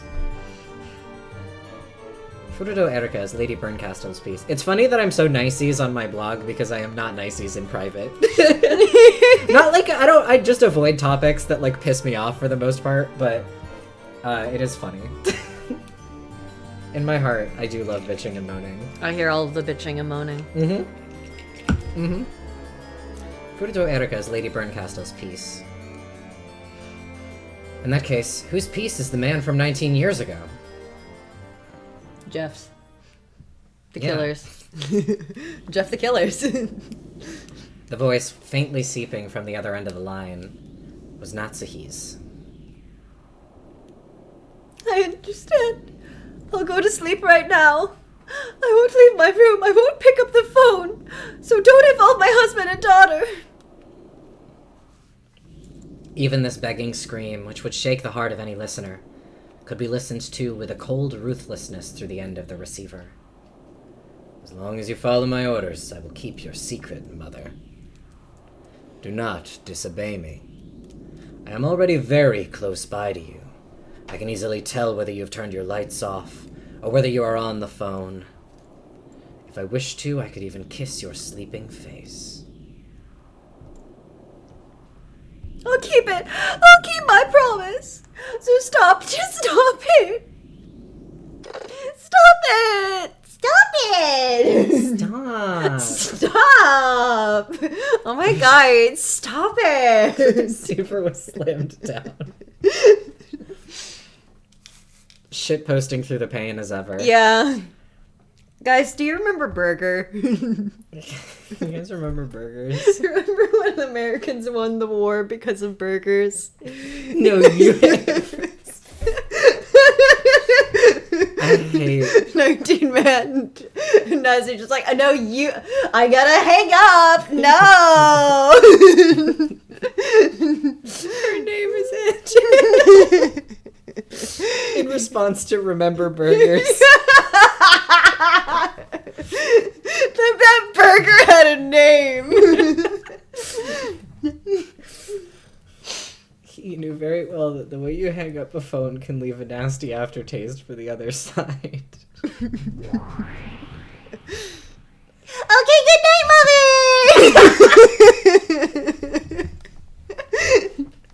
Bye, Mom. Bye-bye! And there you have it! Now Natsuki won't come out of her room tonight. That's pretty handy. You can change your voice. Anyone can change their voice. A sweet voice when coaxing Papa. A sick-sounding voice when taking the day off school. An apologetic voice when turning down a friend that you actually hate. If you want, I can do any kind of voice at all. I liked the steak pings that they did. Yeah. Got it? You should stop being a witch and become a voice actress. I gotta go hear how they voiced these lines. So are all the pieces set up on both sides now? It's like surprisingly hard to find just like a silent playthrough of the voice acted version of Umineko. I've tried like looking for it before. It's easy to find specific clips, but it's hard to find just like something where I could scrub through and find specific scenes, because like I have questions about how they handled some of the voice acting things. I want to know. Guess you're just gonna have to get that mod, or get that, like, illegal PS2 version. I don't wanna.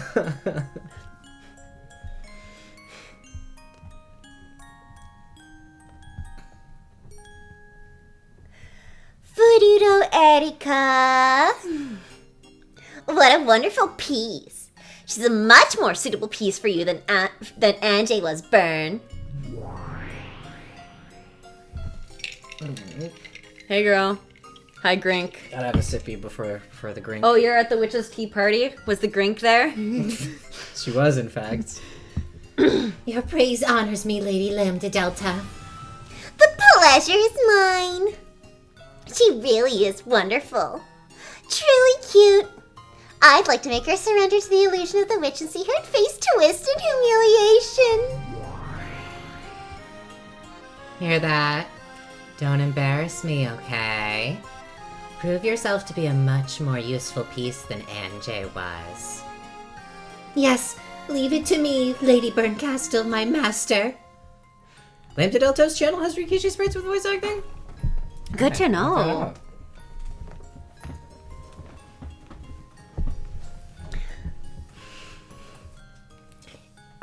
Okay. Yes, leave it to me, Lady Burncastle, my master. I'm nothing like that gloomy, dull-witted, totally uncute piece.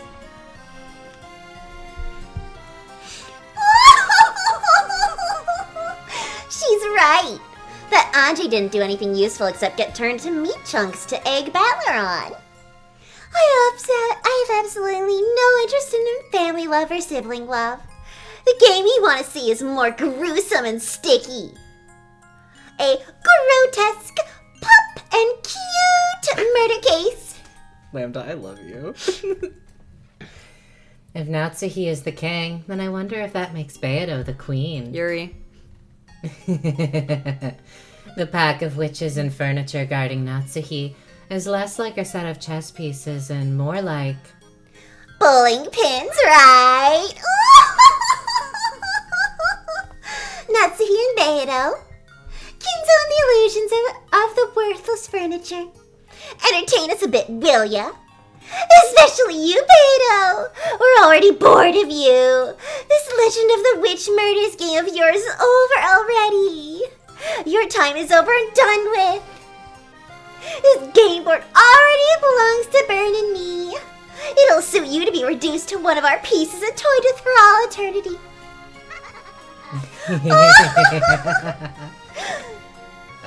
Both Natsuhi and Beato are like the guts of a filthy truth wrapped up in a bit of thin skin.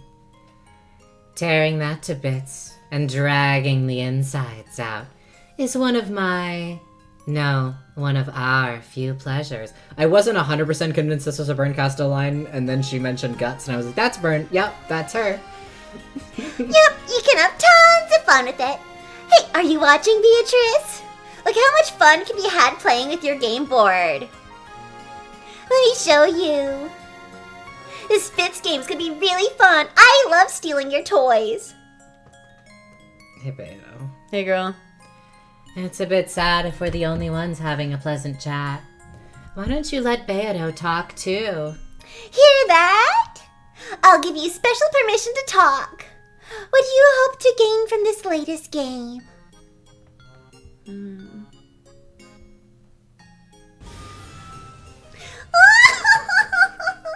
She said nothing.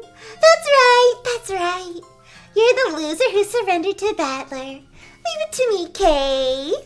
I'll put the witch side on top of right away, but that means I'll have to sacrifice your piece. The epitaph has been easily solved before the first twilight, and Beatrice, the keeper of the gold, has lost face.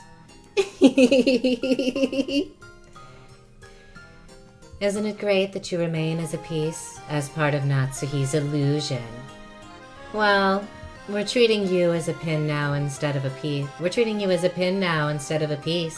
Okay? The Golden Witch Beatrice is out of the picture now.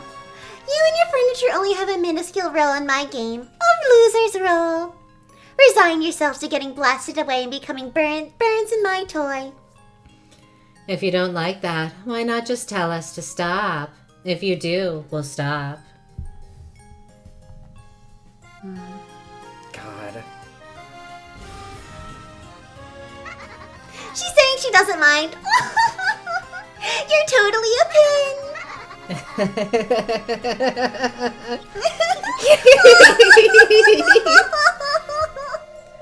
There's no need for a golden witch anymore. All that's needed is a sacrificial doll, so the two witches can enjoy some time playing. Die. Die. Disappear. Confess to your filthy past and your crimes. Speak out your sob story of regret and repentance as you throw yourself off a cliff and die. The Golden Witch will never again have her turn.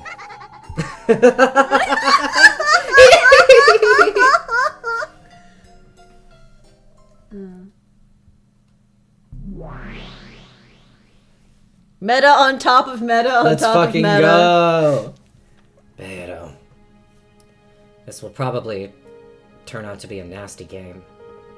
On the surface, it looks very similar to the usual tales. However, there's no respect given to the true main character of this story. This tale was supposed to be one that the Golden Witch Beatrice invited Ushiromiya Battler to see. However, the host has been lost and there are no longer any guests. The one who did the inviting and the one who was invited are no longer around in this horrible tale. Welcome to the 5th game. End of the Golden Witch. Welcome to the banquet, without the guest of honor, hijacked by the evil witches. Ready, Battler. The second day is about to finally start. Just like Beto, I hate slow story progression.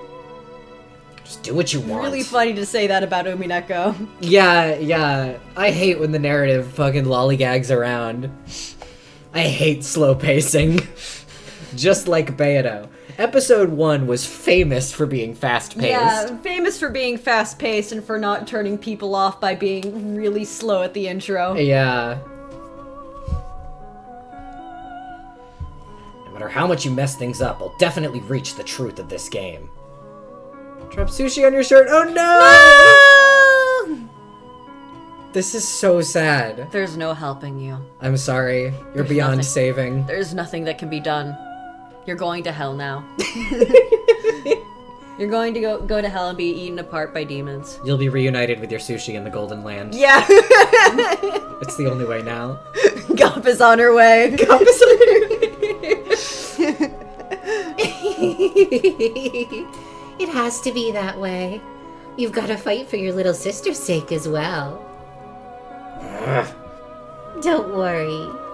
Lady Lambda Delta is a far more terrifying opponent than that fool Beatrice. But I'll be giving you plenty of support, so there won't be any problems.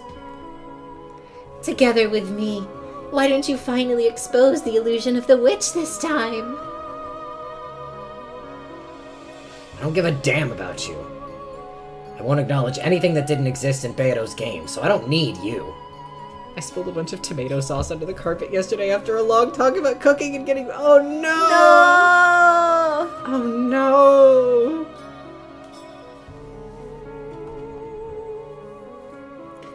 Is now really the time to act tough? Oh well, let's both give it our all, okay? Together, let's tear this illusion of the witch apart.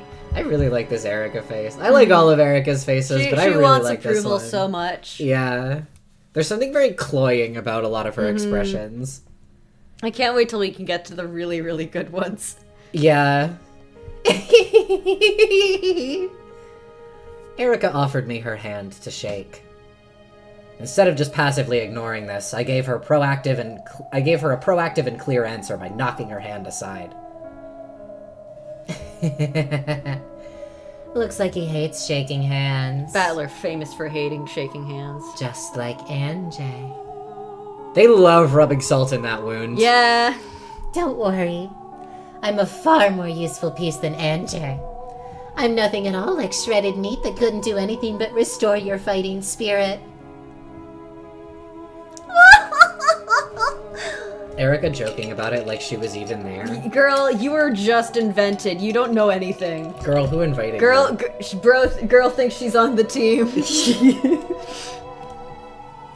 You are today years old. Wow, their hair is the exact same color. It literally is. I think it's so funny how regularly first of all, other art gives Berncastle and Erica different hair colors. Berncastle's, I think, is usually more purple, and Erica's is more blue. Yeah. In pretty much all the other art. And, like, I think it's even true in the stage plays that Erica has, like, a bright-ass blue wig, and Berncastle's is like, darker and purpler. And I find that so fascinating, because they have the, literally, color-picked, exact same color hair. How does Erica look in Pachinko? One moment. Pretty similar. Is she on the witches page so we can quickly flip between them? Yes! Oh, she now has a witch's description. Oh yeah, we may not have seen this before. Berncastle's double and servant. But even here, see, her hair's purpler and her hair's bluer. Which makes no sense. They're the same. It's the same. Erica is taller than Berncastle. Erica is taller than Berncastle, and Erica is famously 3 apples high. Berncastle is the smallest thing that's ever been. Okay, what's her... Yeah, Berncastle's double and servant. Also a piece who is manifested in the human world. Because she is human, she cannot use magic and the like. However, she can appeal to Berncastle on a higher level plane to obtain miracles and various authorities she can use, so it would probably be no exaggeration to call her a human capable of wielding the power of a witch. Through Berncastle, she has been given the detective's authority while on the game board. Therefore, even though she is an outsider to the Ushirimiya family, she possesses the right to demand full attention from everyone when speaking, the right to advance proceedings, the right to investigate the crime scene before the police arrive, and many other special abilities. She gets pleasure from the process of solving riddles on account of being a riddle pervert. But her greatest joy comes from using that victory to sneer at others. Oh, we should probably take our break soon. Oh shit, yeah. Yeah, that'd probably be a good thing to do. Her pronoun concentration is higher than Burns. What? Her hair's bluer. Oh, okay. I thought you were talking about height. She's taller because she has more pronouns. That's how that works. Everyone knows this. I should be so tall then. So I have all of them. That's true, you do. Gamers, it's just a time for my riddle pervert cameo. Alright, we're gonna take a quick break and we'll be back soon. Eat food, everyone, I guess. See you soon. Bye. I love you.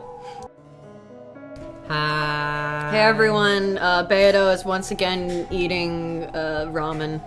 Yeah. So I'm really sorry for the audio for the next, 20 minutes. No, just hang on, nudging the microphone away from you. Oh yeah. Ever so slightly. Thank you. It's closer to me now I'll try to lean back as I eat. Yeah. Is resurrected. Oh hi, welcome back from being dead. This is the power of the Golden Witch. That's true. I did this. Yeah. I guess we might want to show the game or something. Come on. There we go. Of course it's... Lambda's eating ramen. Lambda is eating ramen. Yeah. Isn't it great that you've been blessed with such a helpful-looking ally? Had a great time in hell. Me and the sushi hashed it out. I'm glad to hear it. I'm so glad. I'm glad to hear that you two worked out your stuff. Mm-hmm. That's important. In the past it was Virgilia and Runaway. Then Angie came as well. And now you have Bern and Erica. There are so many pieces supporting you. So how does it feel knowing that you still can't catch on to the truth despite that? How does it feel? Doesn't matter. This battle is between me and Beto. Everyone else besides us doesn't matter. Oh, is that true? Are you finally standing on your own? You've always had someone helping you, someone sympathetic to you, so I wonder just how far you'll get on your own. Entertain me. Hey girl. Hey, girl. It goes over to Beodo Cam and she just has a ramen bowl in her lap. So just set a bowl of ramen in front of her. I'll grab it and take it back. This is our game. You two aren't wanted here.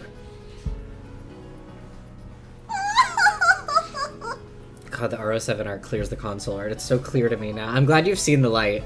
She's got this, like, malice to her that doesn't show through as pervasively in the console art. That's the thing. I assume you're referring to Lambda, because I know she was on screen when you said that. Her facial expressions have this, like, very specific, like... She's so twisted in a way that's, like, very good. Lambda has a few sprites that are, like, very subtly a little bit blue in the face, and I think that that's so good, and I'm not sure that the console art carries that over in most cases, especially with the subtlety that it has, and it's so good. Yes, that's true. This is your game. So try taking it back. Let's see how far someone like you, who couldn't... I'm assuming this is Burn? Yeah, this is Burn, because I think her expression changed. Yeah, who couldn't even win Beato's games when she went easy on you all over the place, can get in Lambda's completely ruthless game without any help. I think console doesn't seem pretty sure, but still. Console does have, I think, like, at least some where she has, like, the kind of bluish shadow over her face, but I don't think it has the same subtlety that it does. Like, you have to really look for it in Lambda's sprites a little bit in a way that I find very compelling. That I'm not sure they carry the same... I don't know. Well then, wake up! Ushirimiya battler! Ushirimiya battler! Fuck. You cut. It's Skip one of the them. rest of my line. It's Fuck one of- you! It's Give up and die! I'm sorry. So, part of the reason it's so easy for me to accidentally skip lines is that I advance text with the scroll wheel because it's quieter than using, like, the keyboard or clicking. And what that means is that it's very easy for me to accidentally skip shit because it's just, like, one notch of the scroll wheel down and it advances the text. Here we go. Now I can finally go back. Welcome to the morning of October 5th! Was it someone's alarm clock? Beep beep. An electronic tone repeatedly rang out through the room. Battler, who had gone to bed late and not managed to get enough sleep, covered his head in his blanket and waited for someone to turn off the alarm. But no matter how much time passed, the electronic tone didn't stop. Click holding sleeper action. I need to play that game. That seems like it would be something I would enjoy. If not for the fact that I would give myself a repetitive strain injury playing it, probably. I've never heard of this game. What Click is it? holding? It was I think like a couple months ago was when it was at like peak popularity. I know very little about it other than you are in a room with a guy and you have a click counter and you gotta click the mouse a bunch of times to advance the game. It's fascinating. Yeah, it's relatively short, I think, although it depends how fast you click. But I've heard it's very good. It's like a very interesting psychological thing. I really do need to check it out. I love a weird little game. I've heard the soundtrack is quite good as well.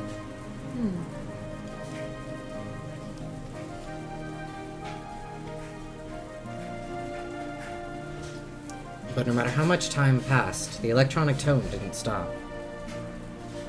Yeah, click-holding is in a deliberate play on cuckolding. Oh, okay. So it's also, I believe the clicking is implied on some level to be a sex thing. Oh, okay. I see. The point of an alarm clock isn't just to be loud enough to wake you, but to be annoying enough to keep you from wanting to fall back asleep. Hey, the alarm's going off. Make it stop, please. Why do waking up voices always get this annoying? Well, it does make sense. After all, people are still sleepy and in a bad mood. However, there was absolutely no sign that my annoyed voice had caused anyone to turn over in their sleep, or crawl out of bed to stop the alarm. Letting out a deep sigh, I stumbled to my feet. With the shutters down on the windows, there was almost no light getting in, and the room was as dim as it had been earlier.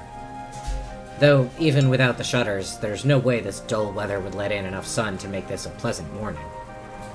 The cousins were still wrapped up in their beds, sound asleep and taking no notice whatsoever of that beeping. My 9:45 alarm just went off. I nearly passed away. I thought I disabled it for Friday. Oh no. What a time for that to happen. Topical. Yeah. It was meant to be. Normally, once any one person gets up, the others tend to automatically follow. Annoyed that this law of serial summer camp awakenings that I'd made up had been broken. Crazy string of words!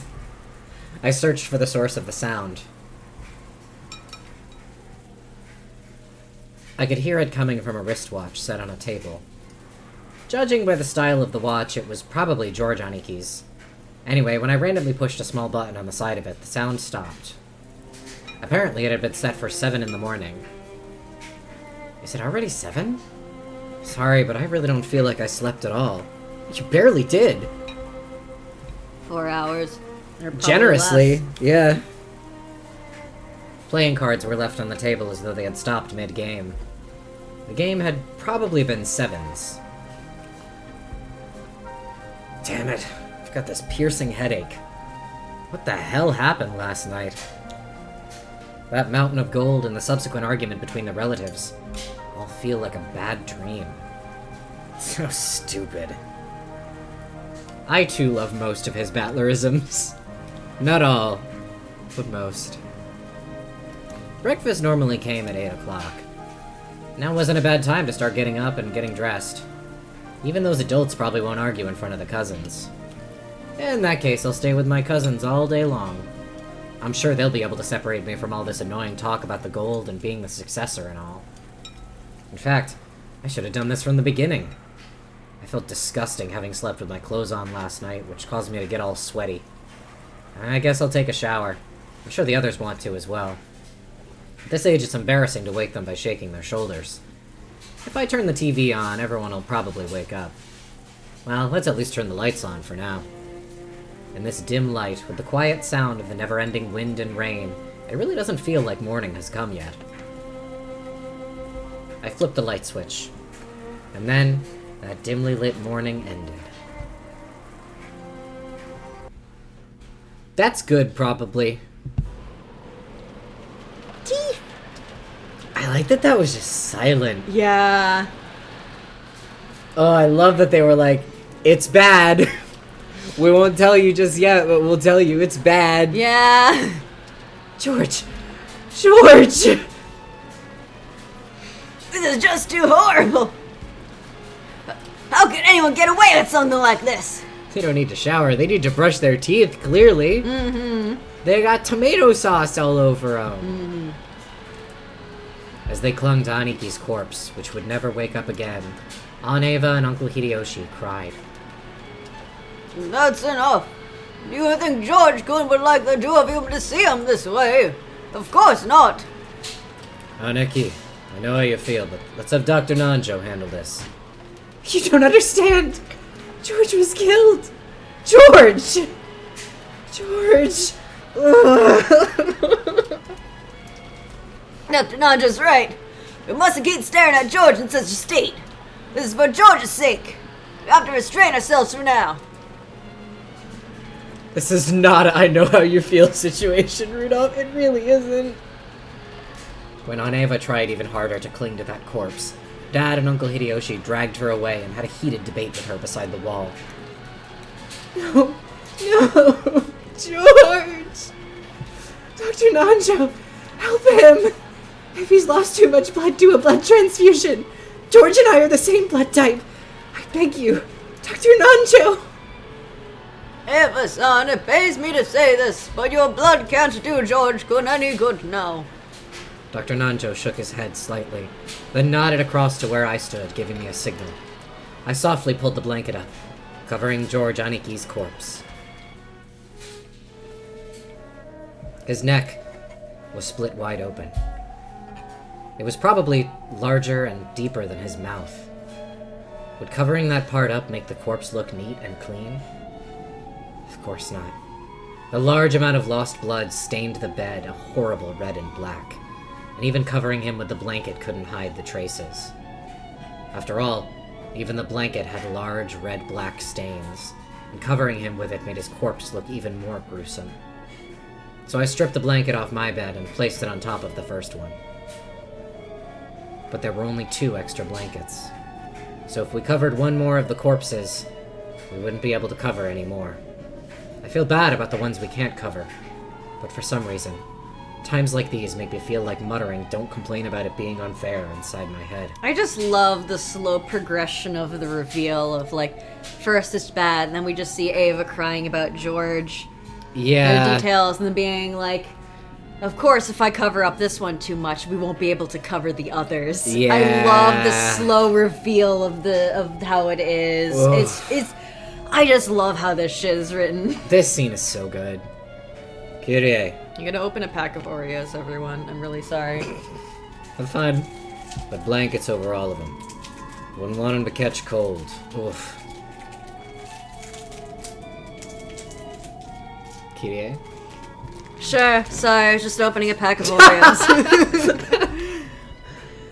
Kirie-san and I started covering the other corpses up to their heads with their blankets, just like George Aniki's, so that they wouldn't have to undergo any more shame with their terrible wounds exposed like this.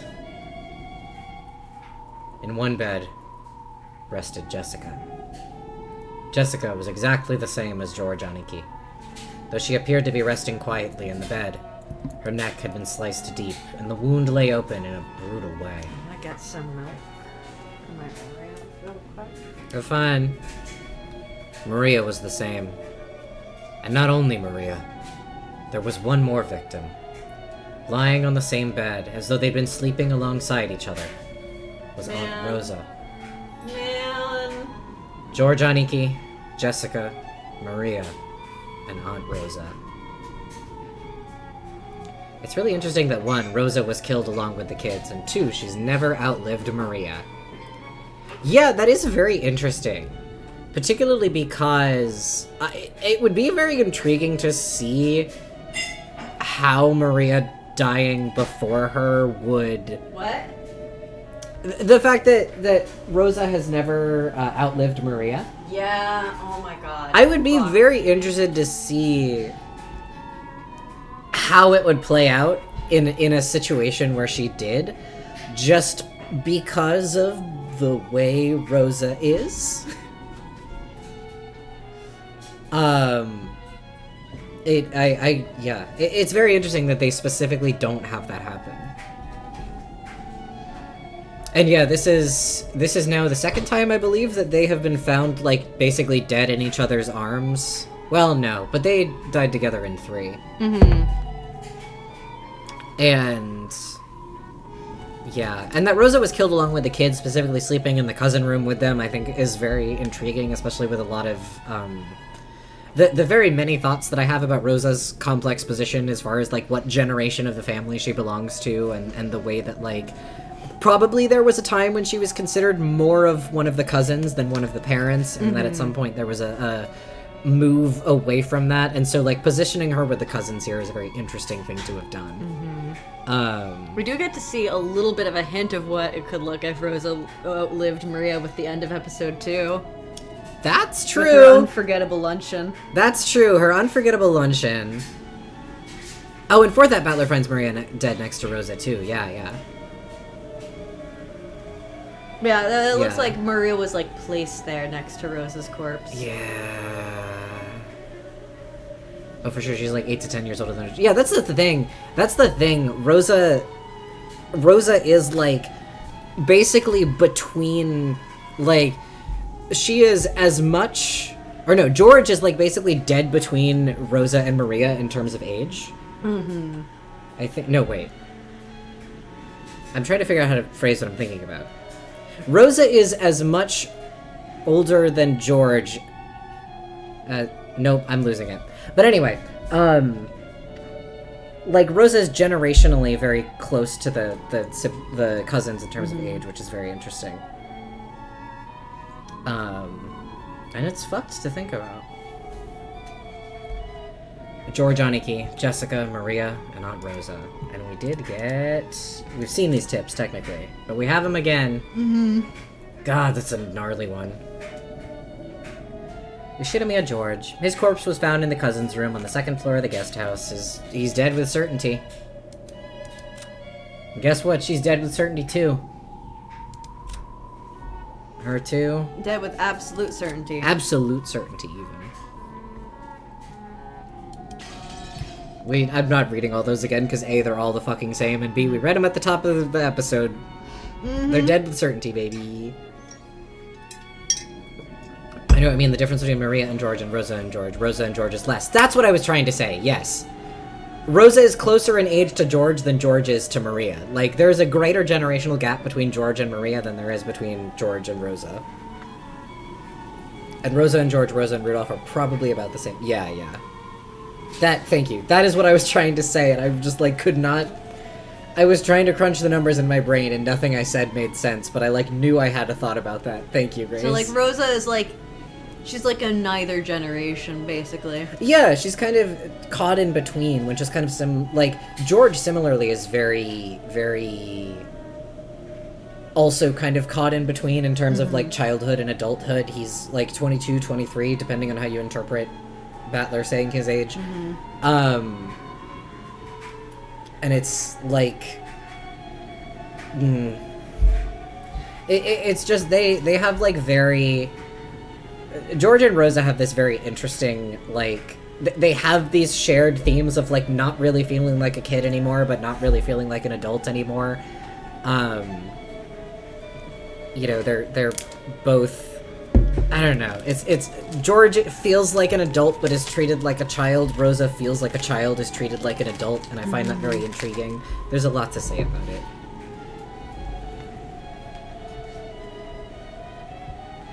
In this room were 4 humans who had been killed, their necks sliced open. Hey, that's pretty different from how the first Twilight usually goes.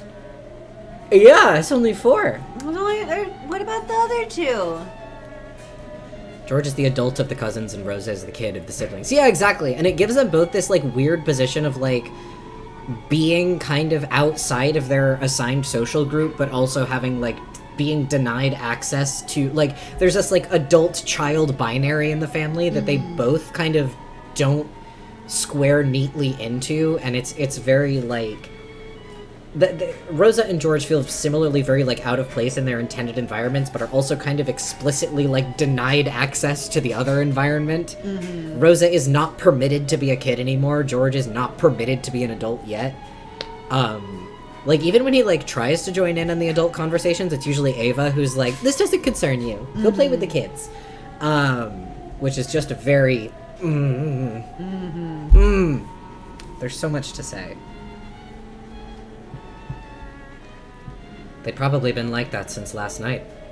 I'd returned without noticing anything, gotten in bed, and fallen asleep.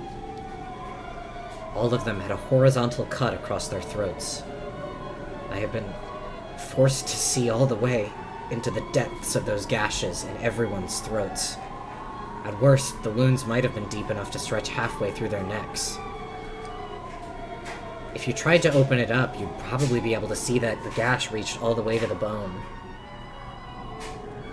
Rotating the pieces cannot act in certain ways thing in my mind right now. I can't remember the exact wording though. Yeah, the pieces have... There's restrictions on how the pieces are permitted to behave and move, which is very... Umineko has nothing to say about that sort of theme.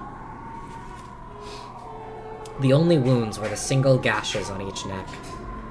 So if you just covered their necks with your hand, you might be able to persuade yourself that they were merely sleeping. Yeah, the gendering of forced adulthood and forced childhood is really interesting. I think it's even Ava who says that even when they're grown up, men are still a lot like kids. Which is really...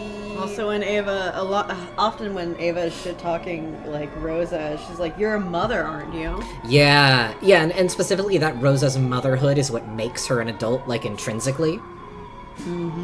That it's like, a mother is a type of person who needs to act like an adult. You can't be a kid anymore. You can't be weak anymore. You have to be a mother. That's your job. That's what makes you a grown woman. Which is very... Yeah, it's... I definitely agree that the roles of adult and child like that, especially, like, because again, when you think about the fact that Rosa was about George's age when she had Maria, and that's probably about that... It is my reason to believe... I have reason to believe that when Rosa had Maria was when she started being treated like an adult. Or at least, like, started being expected, like, having that adult expectation placed on her and, like, being included among the adults. It's like, well, you're a mother now, you're an adult. which makes it very interesting that at about the same point in his life, George is still kind of being pushed into the role of child. Mm-hmm. I think part of it is George hasn't been married or had kids, which is ironically probably intentional on Ava's part. Oh, absolutely. Mm-hmm. Yeah, no, I think that's very much a part of it. Ava's 100% sheltering him. Oh, yeah. Like, that's not even subtext. Yeah, and the very specific expectation of, like, marriage and kids as the signifiers of adulthood, as the signifiers of, like, being your own person. And, you know, Umineko has nothing to say about that. It's very interesting in the ways that, like, yeah. Like, one would think it's, like, men are granted an access to power and legitimacy that women are denied in an infantilizing fashion. And I think it kind of goes, like, it somehow manages to go both ways in the sense that the women are infantilized somewhat forcibly, right? Like, for example, Natsuhi is sort of treated as if she is often treated as if she is a child throwing a tantrum. Yeah. I would say that is often the manner in which Kraus speaks to her.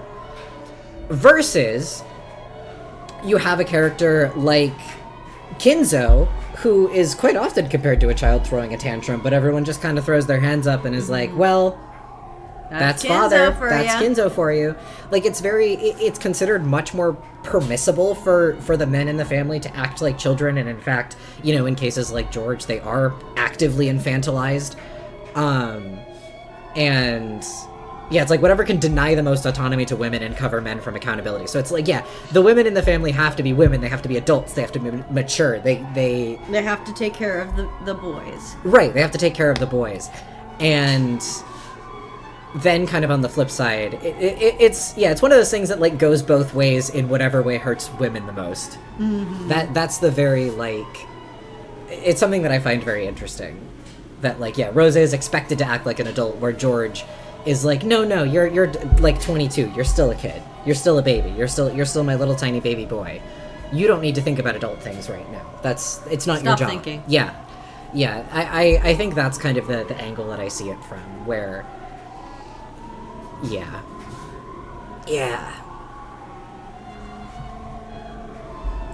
But even so, this frighteningly deep wound was incredibly gruesome.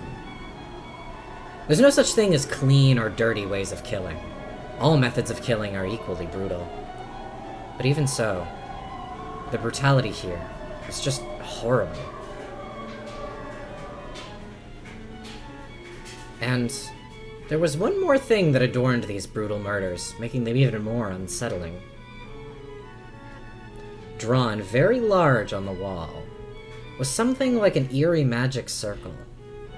It was drawn in a bright red paint that looked like blood, and made it look as though some creepy ceremony had taken place in this room, with the four of them offered as human sacrifices.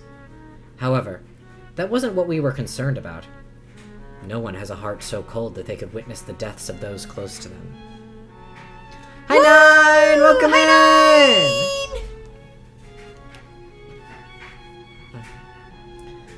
Rosa is also unmarried, which is interesting. Somehow it's kind of ironic that the siblings never say anything about it. And, like, yeah, it's really notable that Ava, don't call her out for getting pregnant out of wedlock literally all of the time.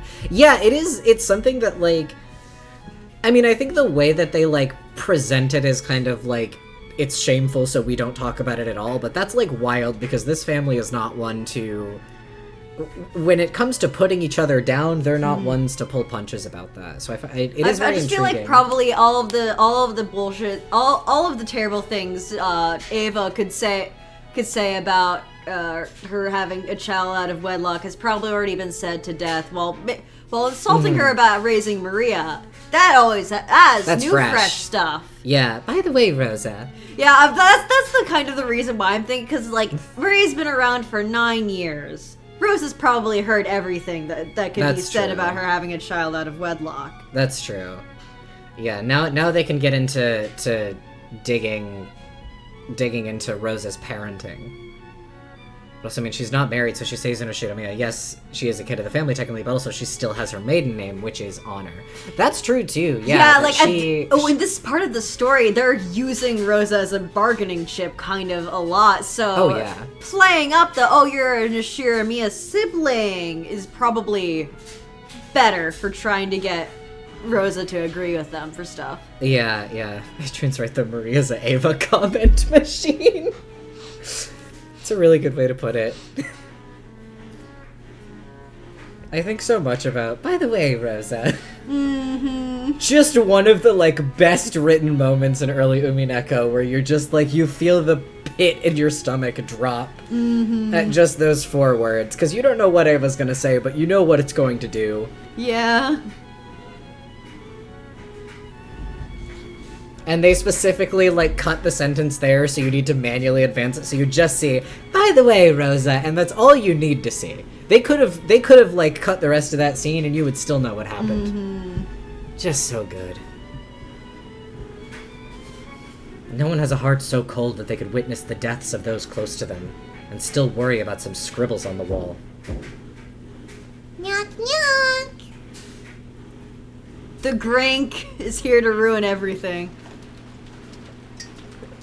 Good morning, everyone. Oh, what a wonderful magic circle. The girl who bragged that she drew more pleasure from the process of exposing the truth than the truth itself. The freak descends upon the bodies. And who went as far as to call herself a riddle pervert appeared in the hall. When she saw the extraordinarily creepy magic circle in this gruesome room, I heard what was unmistakably a sigh of admiration escape her lips. You don't come in here. This face kills me so bad, it's so funny. Me when 4 people die. They're murdered. I think it's the fact that the cut from her previous sprite to this one makes it look like she just looked into the camera, which she absolutely did. God. I just heard about it in the corridor. It's 4 people who've passed away, correct? Allow me to express my sincere regrets.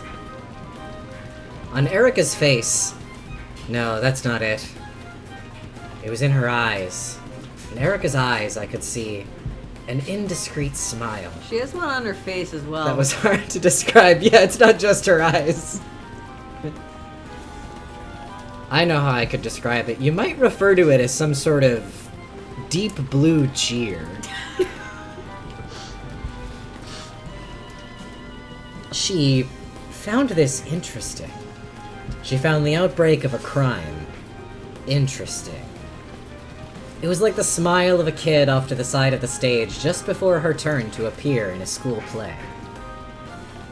Sorry, Erica-chan. We're busy at the moment. Could you wait in your room? Well, we can't have that.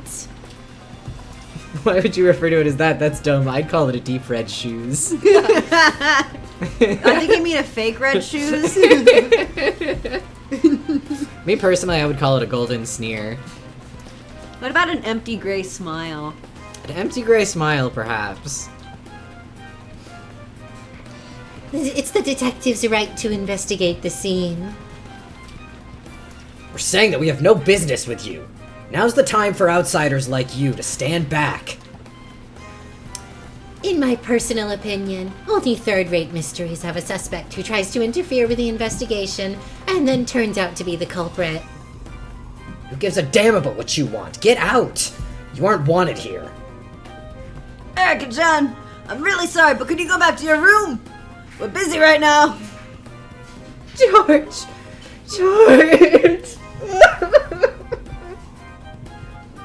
Stand back. I can't investigate the scene like this. If it's necessary, we'll do it ourselves. The police will do it. Like hell, you have the right to bring more shame to everyone's remains than they've already endured. My boyfriend, parentheses, pregnancy test one, loves to torture me by pretending he's an Erica type of Umineko fan. Yeah. Detective's authority. The detective has the right to inspect all crime scenes.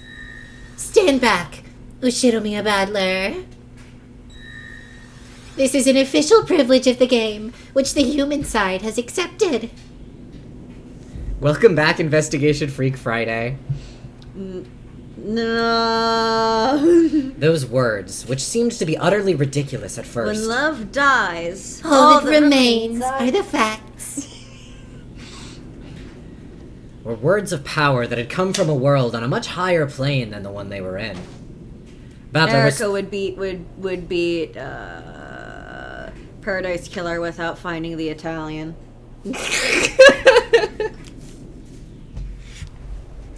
Battler was thrown back by an unseen power and landed on his butt. I love Erica. She's like a yo-yo to me. I understand. I do. She is like a yo-yo to me. Struck silent by this quiet intense... I also love that the power of the detective proclamation physically repulsed him, like she's a fucking lawyer in the Ace Attorney anime. Her wind attacks. Chew toy, exactly. I think a lot about the post that's like, I banished Erica to the desert because I don't like her. Many are saying this. Battler was thrown back by an unseen power and landed on his butt. Struck silent by this quiet intensity. Nobody was able to prevent Erica from entering the room, suffocated by this bizarre atmosphere. They got airbending in Ace Attorney? Only in the anime. For visual interest, whenever the lawyers do, like, a big fancy objection or whatever, the other lawyers are, like, physically repelled by their wind attack. It's inexplicable and it's beautiful. A smileless soiree. A smileless soiree. Don't worry. My goal is not to profane the dignity of the deceased. I don't believe you.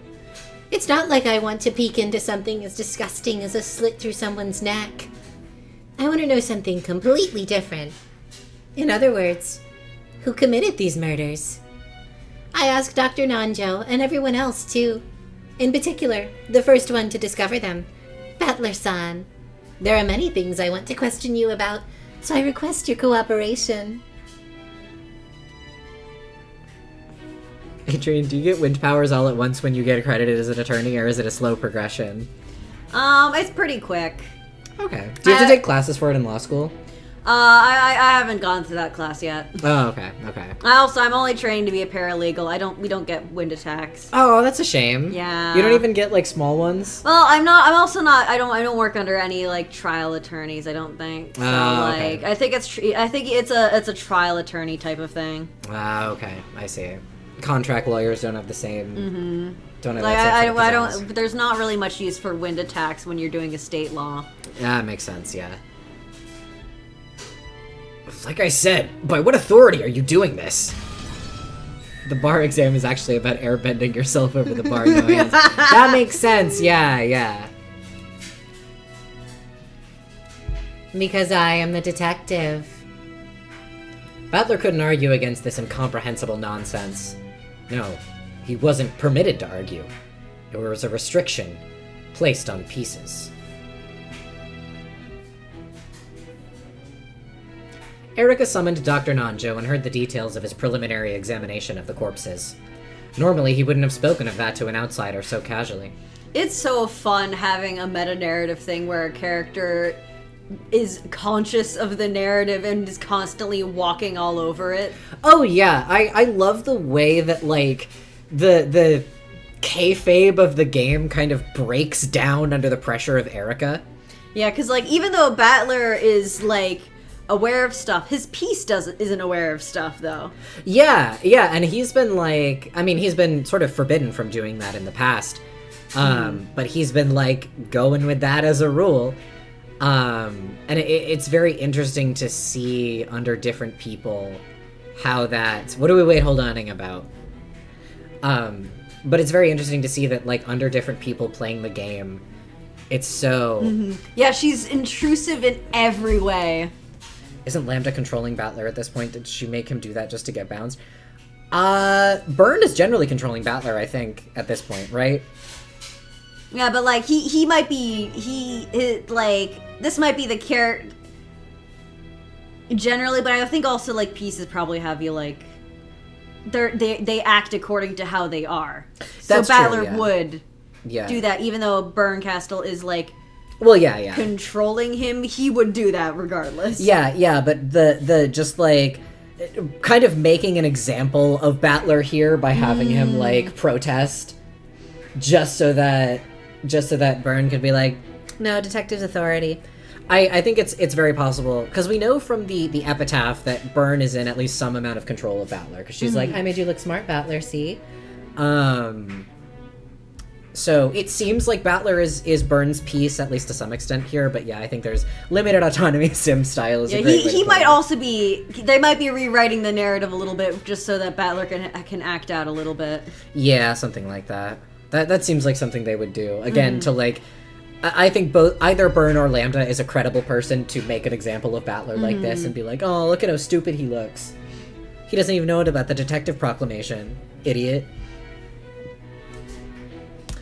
But yeah, Erica feeling like such an intrusion of the story is it's so good. I'm like, this game board sucks so bad, and I really like that it's such a shitty game board because it feels like something, it feels like the function of the game board has been twisted. You really get a sense for what it means they said at the beginning it's a game board without love, without honor. And I really like that you get such a strong sense of what that means, because it gives you so much context for Beato's game boards before that. Because you look at what this is like, and you're like, this is something that Beatrice could have done at any point in time. Everything that Berncastle and Lambdadel to do was permissible for Beatrice to do.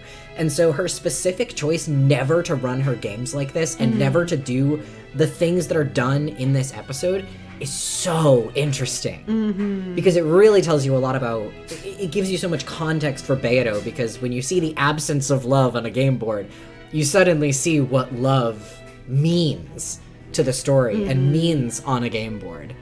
It's so good. It's so good. It's like palpably worse. Exploding into blood enrichment style. Yeah, she's always chosen not to, which is interesting given what we think she'd feel about this family. When there's a new member in your TTRPG group that doesn't roleplay. Literally! That's what she is! She's Berncastle's shitty self-insert character who ruins everything. Yeah, one of those characters who's built to be able to just do maximum damage all the time but doesn't care about the narrative whatsoever. It's just what my character would do. Murder hobo as witch's game character piece. It's what my character would do in this situation. Grace, you understand me. It's so, yeah.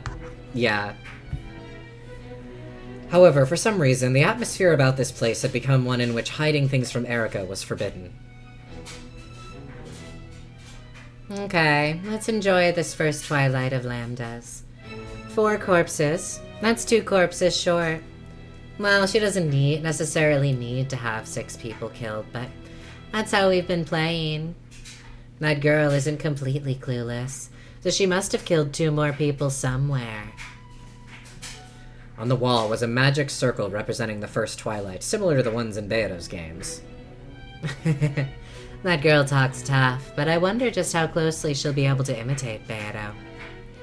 Erica super has more prominent eyebrows than Byrne. Yeah, that is interesting, because a lot of characters have eyebrows that are just like a line, but Erica's are noticeably like a little bit more pronounced.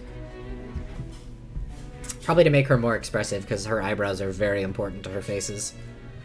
And because she has, like, bangs, they have to make it very visible.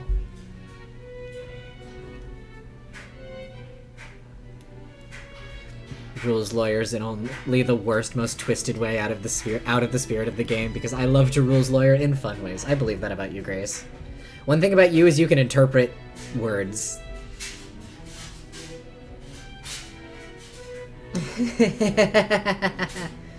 That Hebrew sure is crappy. It isn't written exactly right. Oh, fascinating. What the heck? What's going on? Why is there a magic circle? Who summoned me? I'll bet they wanted to copy Beatrice-sama. What a crappy magic circle. Isn't it just a copycat? Some human went out of their way to draw that so they can make it look like Beatrice-sama did this. Anyways, let's report to Beatrice-sama about this. Even though we're already up to our eyeballs just protecting Goldsmith's secret. What a pain. Well, these murders have no beauty to them at all. It really isn't a closed room and there's nothing impossible about it. Such pitiful murders aren't worthy of Beatrice-sama at all. Furujo Erica, an unexpected crime, and an unexpected woman, and the unexpected man from 19 years ago. And if you add in the fact that Battler's already solved the epitaph, this game is completely different from normal. What the heck's going on? Let's go! Yes, One-sama! I forgot that the girlies show up, like, at all. I clearly have forgotten like 60% of this episode, despite everything. Despite, again, I can't stress enough, it was not that long ago that I reread this. In the kitchen, Goda was preparing a wonderful breakfast at a brisk pace. Good for him. So happy for him. The main dish would be herb omelets. Even simple foods could become an invigorating feast under Goda's skillful hands. I love they're even playing the, like... The joyful, happy music. God, you're so right. This does warrant applause. He would pre-cook everything beforehand and prepare the food in the dining hall right before everyone's eyes. I love everyone's varying levels of meta-awareness. It's so fucked up, like, existentially horrifying. Oh, absolutely. I think a lot about the like, piece Beatrice in this game, who, like, exists in Natsuhi's mind, who also has game awareness, but obviously isn't the Beatrice who played the game before, because we know that that's not the state Beatrice is in. It's so, like, it's freaky. It's very, like, I feel like this is when a lot of the layers of the game start to, like, fundamentally break down in a very interesting way. Pun pun pun pun. Goda hummed as he continued his work in high spirits. When Shannon, who was helping out, saw Goda like this, her mood also brightened. She arranged the salad in a neat little pattern and showed it to Goda. How is this? I think it makes the tomato look a bit cute. Unfazed by the murders, moisturized, cooking, in his lane. For once, in his lane. Very nice. You really know what you're doing, Shannon-san.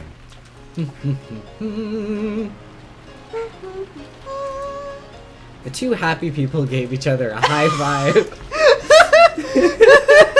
This is so funny. Shannon didn't like Goda when he was sneaky, but she had no problems at all with him when he was cooking happily. She sometimes even thought it'd be nice if his contract hadn't included any jobs besides cooking. If that had been the case, he wouldn't have had to get in a bad mood by doing unnecessary jobs.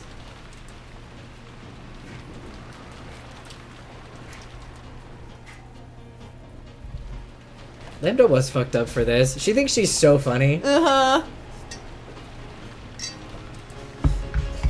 The dining hall is ready. You can carry it in whenever you want. We're almost good to go, so please get the serving card ready. Without thinking, even Kumasawa caught Goda's high spirits. The kitchen had a very nice smell and an atmosphere about it, truly refreshing for so early in the morning.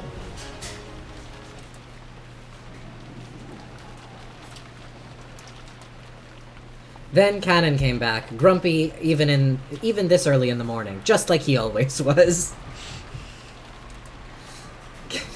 Is this the line that in the other translation is like, then Cannon showed up in his usual bad mood or something? His usual bad mood that he always had? There's like a line that I think about a lot, but I think it's from the Alchemist translation that's like, then Cannon showed up in his usual bad mood that he always had. And I think that's such a funny thing to say about him. Grumpy.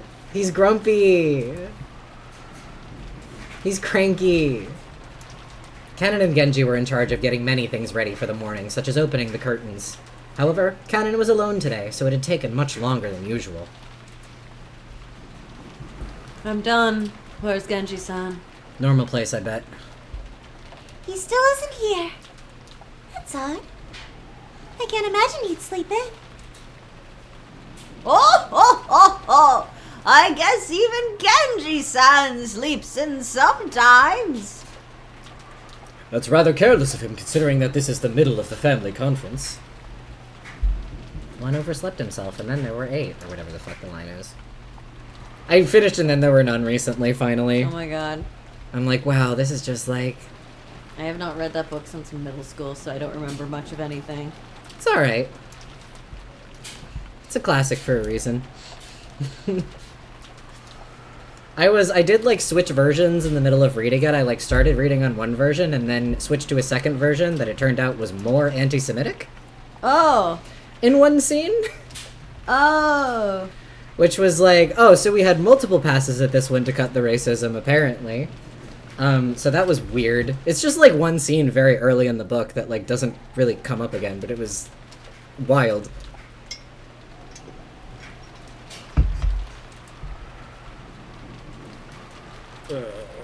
This is Goda. Let's go to... That's rather careless of him, considering that this is the middle of the family conference.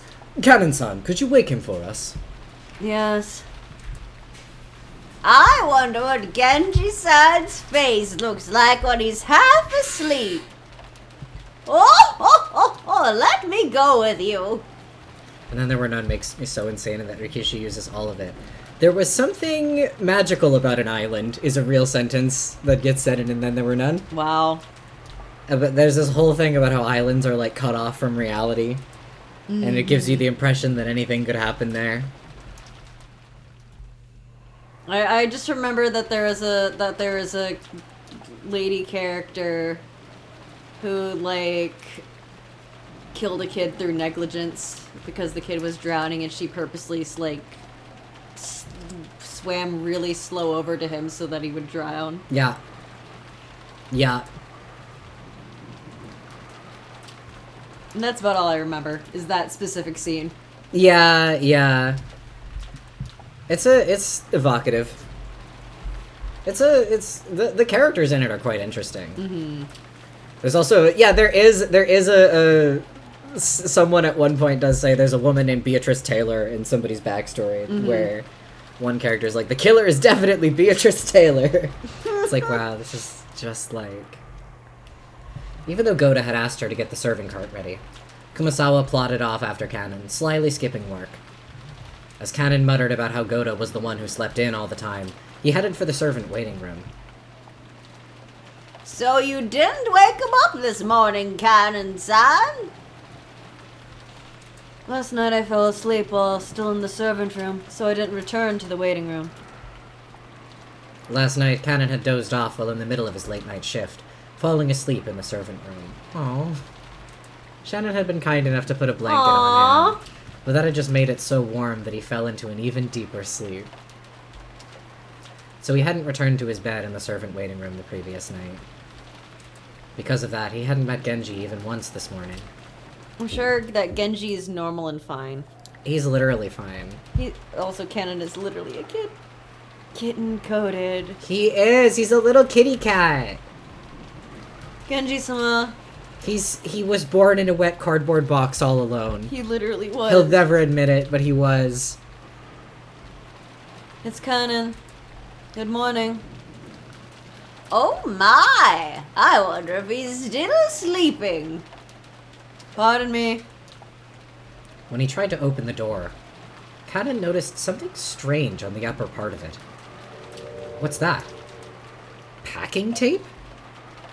A small strip of packing tape was stuck along the frame of the door, almost as though it was sealing the door shut.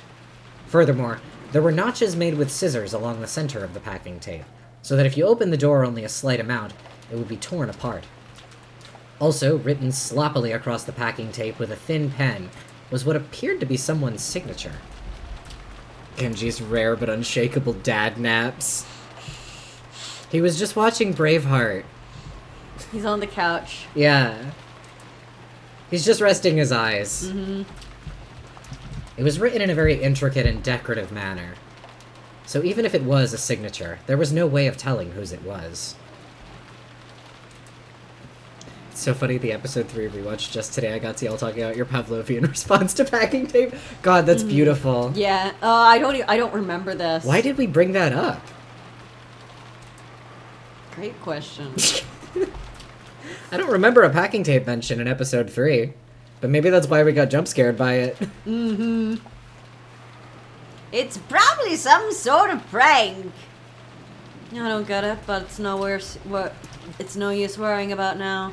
Oh, packing tape to cover the broken parlor window from rain. I see.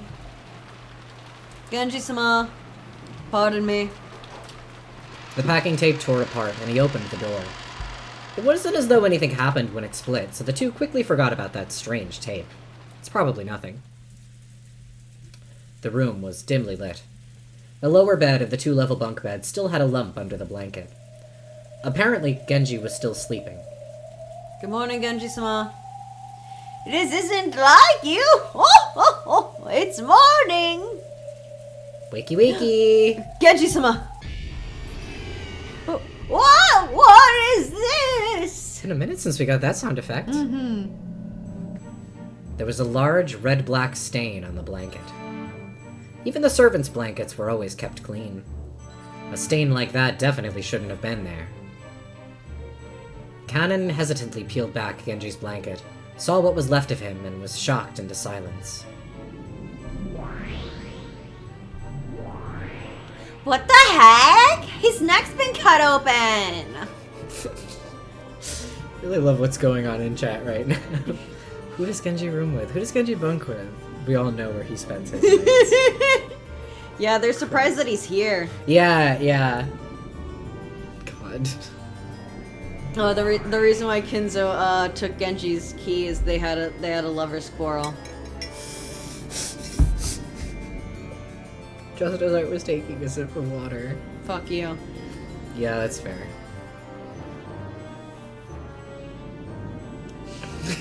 Christ.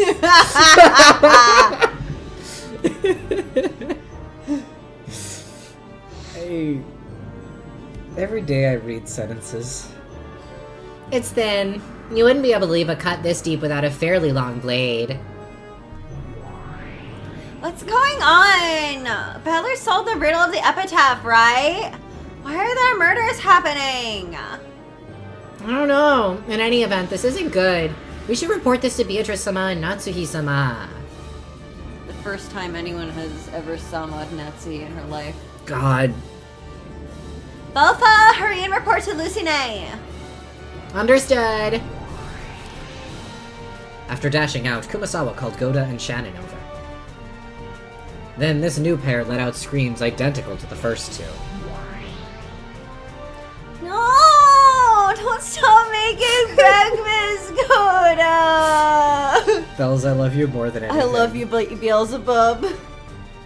Is now really the time to be saying that? There's no chance to live a quiet and peaceful breakfast on the second day. I have a bad feeling about this. Genji might not be the only one. Let's check the entire mansion. Something else might have happened. Yasune-sama!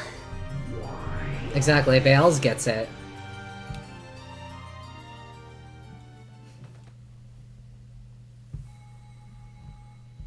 Bing bing. Bing bing! This is good, probably. Natsuhi sprang awake at the sudden sound of the phone. Even Natsuhi was surprised that she'd woken up. Stakes tier list. Well, they're all S tier. I feel like my favorite stakes change every time I read through Umineko. I like notice the nuances of each of them differently every time, and I think that's beautiful.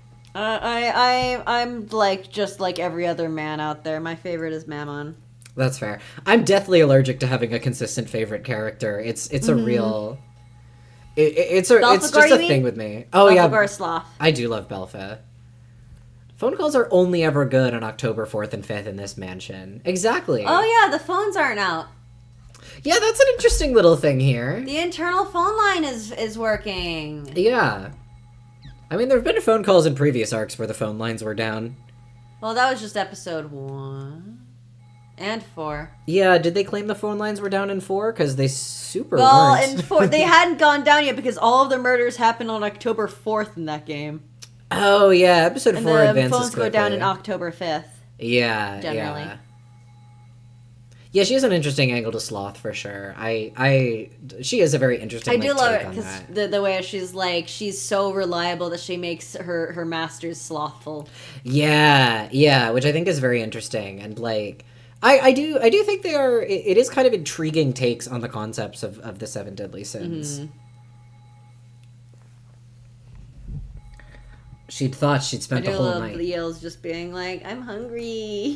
Yeah, it is really, like, I like that she's by far the most, like, straightforward one. Because, like, I like Mammon's idea of greed, too. And it being, like, not just wanting to own stuff, but being, like, kind of very driven and, like, hungry to do things. And, like wanting ownership and possession of things, but also, like, taking a lot of pride in that is something very interesting. I don't know how to put it, but, like, she's very opposed to the idea of, like, giving up, because it's like you can always do more, you can always get more. But it's very, like, I don't know, she's a very interesting take on greed, in that it's not very monetary at all. Partly because she's, like, manifesting to a girl who has more money than God and hates it. Yeah. So it's very interesting that she would get greed, and that, yeah, drive and ambition, that's what I was thinking of. The ambition, I think, was the word I was looking for. Yeah, very, like, I find it very interesting to have that. Each demon the stakes are named after has a month assigned to them, and I'm partial to Asmo because I'm born in her month. Oh, interesting! Oh, I didn't know that. I also didn't know that. I do think that Asmodeus is also an intriguing take on the concept of lust, in the sense that, like, she's the youngest sibling and is babied by the other ones and has this desire to be adult and be treated like an adult like the rest of them. Which is, like, they don't get, like, super into it with her, but again, I think it's much more interesting than her, like, just being horny. Yeah. She wants the kind of signifiers of adulthood. She wants a boyfriend is, like, the thing with her. But it's a very different take on the sin of lust than I think a lot of things. Don't remember anything about her characterization at all. There's not a lot of it. She calls people cuties a lot. Yeah, she does call people cuties a lot. She's not a super in-depth character, but what we see of her, I think, is just a more interesting and how the game describes her. Yeah. It's I just think it's a different angle than what is usually taken with lust, and I find that kind of inherently interesting. Also, she was originally supposed to have green hair. Was she really? I think so. And then Ryukishi's like, wait, no, she looks like Hatsune Miku. Let me change that. Let me change that. I need to go, but I'll be so excited to jump back into stakes. I love you, Leviathan. I too love Grace. Leviathan. Bye, Grace. Leviathan is a beloved moment. I love her so much. She thought she'd spent the whole night unable to sleep out of fear that the mysterious man might come in at any moment, but she dozed off before she knew it. Of course, Natsuhi still didn't feel rested at all. Though she groaned from the dull pain in her head, which hadn't gone away once since last night, she managed to get out of bed. You want to take this? No, because I'm going to be Natsuhi. Oh, that's right. Morning, Natsuhi-sama. Morning. I know what a horrible morning it is.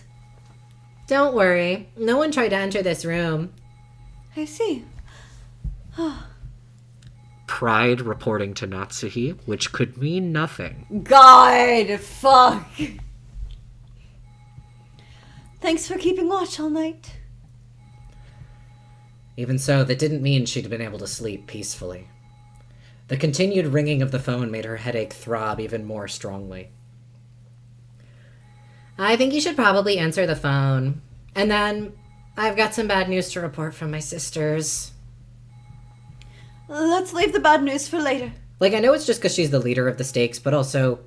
Pride reporting to Natsuhi. I'll answer the phone first. Natsuhi shook her head to wake herself up and picked up the receiver. Then, she regretted not listening to Lucifer's bad news first. Usually it's Natsuhi reporting to Pride. Woof. Yeah. Because she wanted the first thing she heard on this horrible morning to be something better than this. Morning, Mother. Oh, we're fishy aroma now. Did you sleep well? That voice told her that this horrible morning, this nightmare, would not stop. I kept my promise. I've been holed up in this room this whole time. Of course, I haven't been on the phone either. But you did pick up the phone just now, did you not?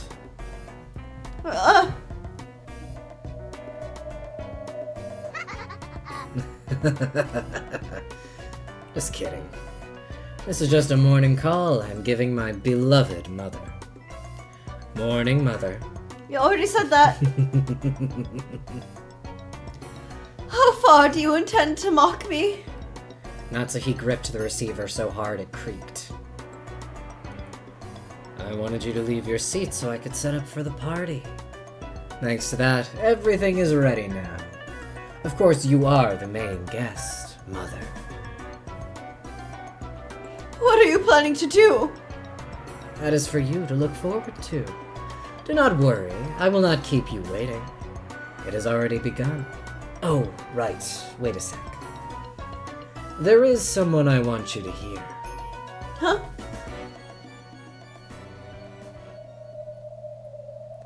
There was the sound of the receiver being jolted around.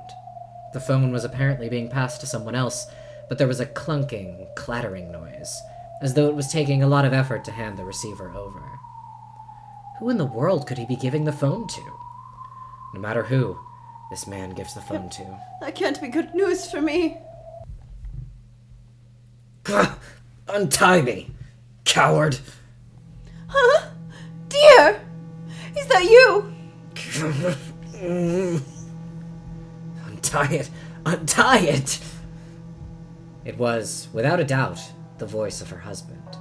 However, he didn't respond to Natsuhi's voice. Perhaps he was bound somewhere in the darkness.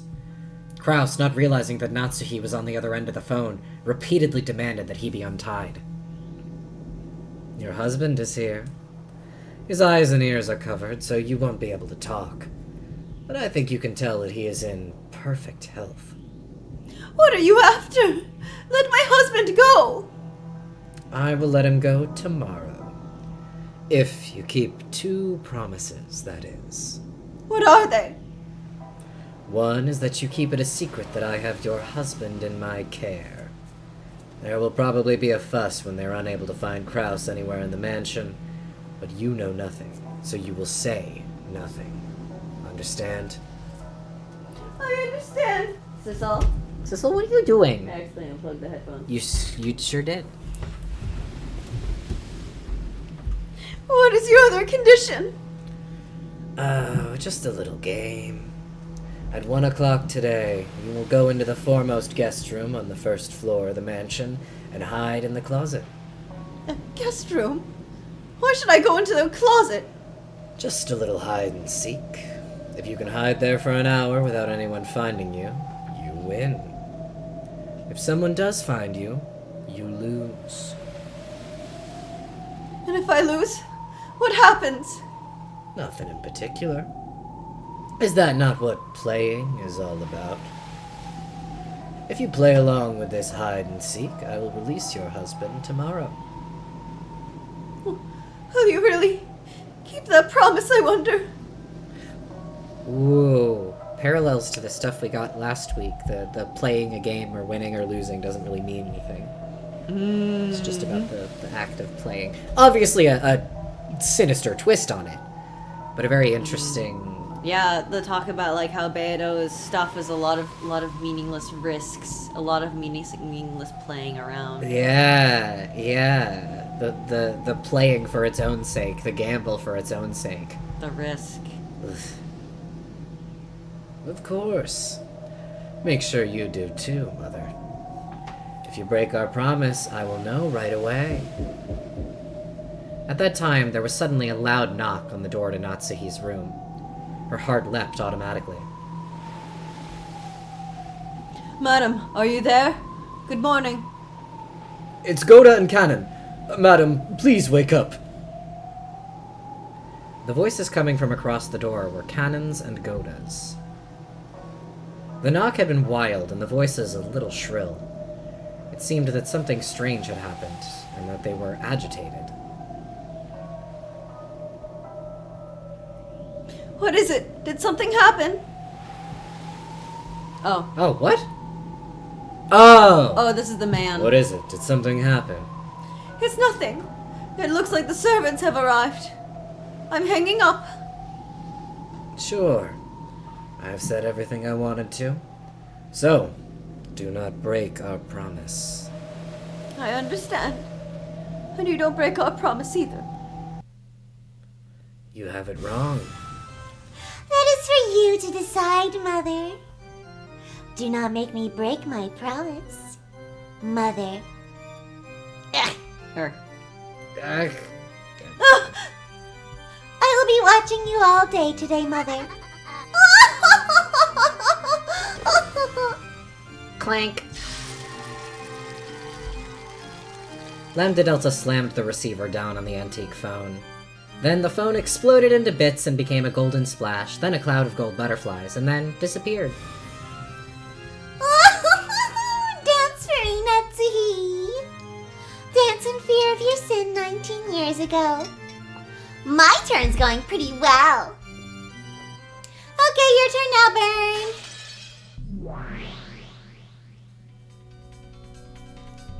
Ooh.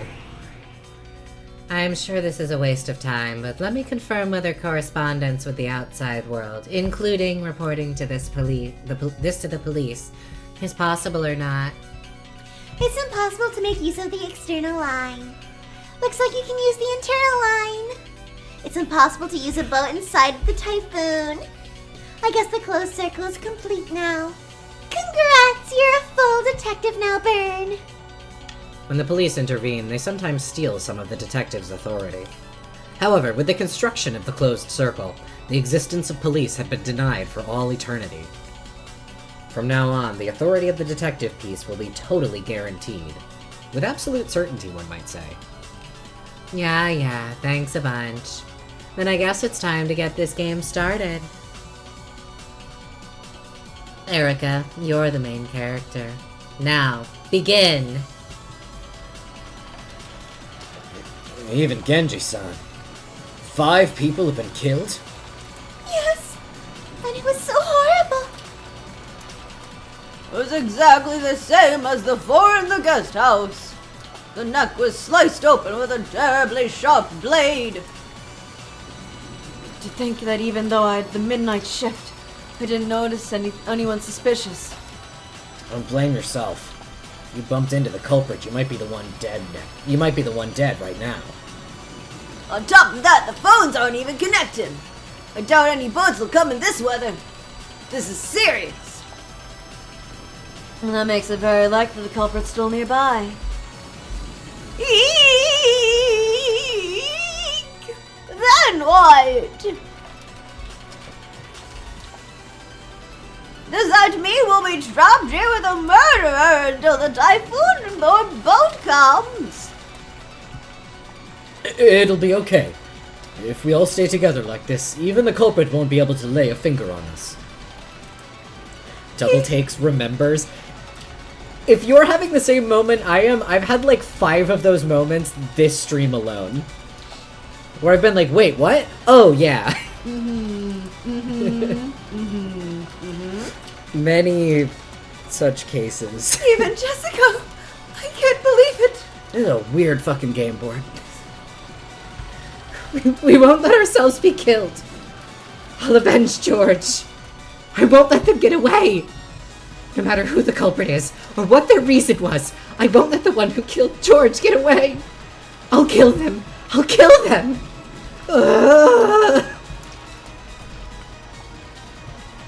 Okay, everyone. Are you done crying yet? Silence, please. Has anyone seen Kraus-san yet? We've been calling him for a while, but he hasn't answered. Girl, your huge pigtails are blocking half of Shannon. Would the receiver be off the hook? No, we could hear it ringing. There's no way he didn't hear it.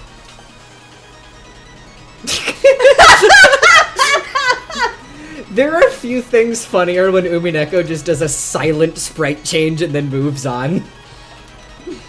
Just so when they good. smile. Umineko when they smile. Umineko when they happy. What's that post that's like devil may happy? Yeah. You know, yeah. Wouldn't it be better if you said devil may smile? Keep doing this and I'll make devil may angry.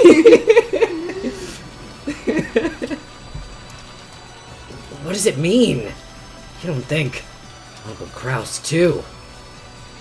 Figures. I hate to say it at a time like this, but there are 4 in the guest house plus Genji to make 5. I figured there would be one more. Why? How could you know that? Are you the culprit? Did you kill George? Stop it, Ava-san! This particular sprite of Ava's is... Rare. It's just like... I think it's just one of the most sincere expressions of hers. Like, she is really legitimately upset in a way that's... I don't know. It's something about it is like kind of... It's an affecting sprite. Mm-hmm. Now is not the time! Yeah, the pleading eyes, it's very much that. Like, there's a level of desperation that she does not express very often, and I think that's very, like, it's very evocative. Ava got agitated and grabbed at Kirie. Nanjo stepped in between them, and it grew into a bit of a scuffle. Watching this, Erika smiled condescendingly and shrugged. Of course. It's natural you'd guess there were 6 victims after seeing the crime scene in the guest house. There were only 4 corpses, so it'd make you wonder who the other 2 were. How could you know such a thing? You killed them. You killed George. Quit it, Ava! Aka-chan, Kirie-san! How can you know that? Can't you think before you talk?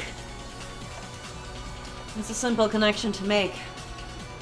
The scribble drawn at the scene of the crime in the guest house is a magic circle. I tried to think of things connected to both magic and murders. So it's the epitaph, huh? I see. It's the first Twilight. Oh! Huh? What's going on? Well, I don't have a clue either. Is that how it is? The damn witch. So is this really Petrus-sama's doing? Why do you all keep talking as if you know something? I don't have a clue. Someone explain. I told you, Ava, calm down a bit. I love how inexpressive Kirie is right now. Actually, girl, you have to mask. Your swag is too different. Yeah, she's very... How like, disaffected Kirie is by a lot of situations. Granted, her family is largely untouched, but it's still, fucked that she is just, like, reacting so nonchalantly to all of this. Mm-hmm. Erika trying her best to skip dialogue so she can get to the scene. Literally. And that's how it is. Ever since I saw the magic circle at that crime scene. I imagine this might be a plotline murder following the epitaph's first Twilight, which would mean there are 6 victims. A fun little detail that I love. When Erika walked in, she was like, "Oh, what a splendid magic circle!" And then the next scene was Berncastle shit-talking the magic circle. Oh my god, you're right. Yeah, Berncastle was like, the Hebrew's not even right. Sad. This is a shitty magic circle. Your magic circle sucks.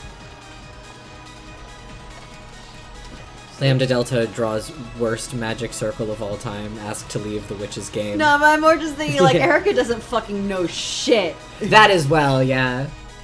Simply by the existence of the magic circle in that place, this level of reasoning is possible for Furudo Erika. What do you think, everyone? You weren't even the first person to bring it up or think of it. What do you think, everyone? So, Uncle Kraus was also killed? I like can't read that line without like halfway pantomiming doing a curtsy. I have to like at least put my arm out. Mm-hmm. It's method. We can't be sure of that. Kraus-san isn't the only person who hasn't come here, right? There's one more. For just an instant, Natsuhi's brow furrowed. So, she hadn't been able to avoid the topic of the study after all. You don't mean... Dad? Hey, someone must have contacted the study, right? It's not Nazi. Who is it? I was about to say, maybe Rosa. And it's like, oh wait, no, Rosa's dead. No, Rosa's super dead. I'm gonna go to... Yeah, probably go to... Oh, of course we called. And even knocked on the door. But, there was no answer. Canada would not say, Yeah. Father's immersing himself in his research. That sold me on it being Goda. He sometimes leaves the receiver off the hook because he doesn't want to be called and even ignores any knocking. But the phone was ringing. Anyway, let's first check to see that my husband is safe. Let's go to his room. Natsuhi stood up in a flurry and dashed out into the corridor. Rudolph and the others immediately chased after her, telling her to wait. Come on, let's all go together. In both third-rate mysteries and third-rate horrors, people who act alone tend to die first. Yeah, this game is just the same. Beto really is third-rate.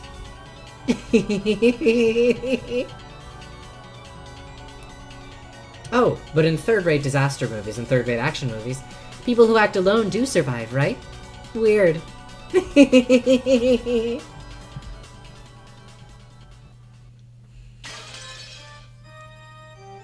Okay, Natsumi is very much drawing people away from Kinzo's study. They're inventing new meta layers for this one. Fuck is Beto doing in the tea room? Even though the epitaph has already been solved. Who's behind this farce? We now have a secret second Purgatorio. It might be the work of this man from 19 years ago, who is thought to be Lady Lambda Delta's piece. Ah yes, that can't be true. In the games up until now, Beto has already stated that Kinzo has vanished. Meaning that no more than 17 people exist and no 18th person exists. Now that Ek has been added, it's been stated that no 19th person exists. There's no room for this man from 19 years ago to appear on this island. So the man from 19 years ago was disguised as one of the existing humans. Or else... They're not even gonna give us an ahaha.wa for that? Even if a 19th person isn't permitted by the Red. Slipping in a 19th person is no trouble for me, no trouble for witches. Pulling something in my fucking brain trying to keep this straight. This is what I mean, the fucking, like, I love how much, even just, like, the introduction of Erika and the complication of, like, Beto's state in relation to the game is so, like, you just see it all fucking collapse into itself in a really interesting way because of how fucked up and weird the game is, in a way that it's, like, it's been surprisingly easy to keep track of everything so far. And, like, I still vaguely understand where we are, but, like, they're adding these weird, like, half meta layers that, like, we didn't really have before in the same capacity, because it's, like, the meta awareness of the characters within the game is so complicated and convoluted. I think it's so great how much, like, this truly... Episode 5 is, like, so hard to keep track of what the fuck is going on ever. It's so good. Now it's getting a little interesting. Why don't we watch this for a little longer? Still, those two witches have finally started to do whatever they please on my game board, haven't they? Didn't you know that would happen when you invited them? As a witch, I have the same dislike for boredom as they do. Even the unexpected brings a kind of joy a witch expects. Very well, bring it on! It's great that you're so eager, but things have taken a nasty turn. Get it? Indeed. Perhaps this isn't the best time to wait and see what happens next. I just had, like, my fight or flight triggered by the phrase, wait and see. I'm rereading Arc 3 of Higurashi lately, and I just got to a lot of the section of the game that deals with the phrase, wait and see, and I'm just like, oh. Had a moment. I know that. At this rate, Kinzo's existence will become an issue once again. Arc 3 is Satsari Goroshi, the Satoko-focused one. Yeah. And the barrier around the study won't last long.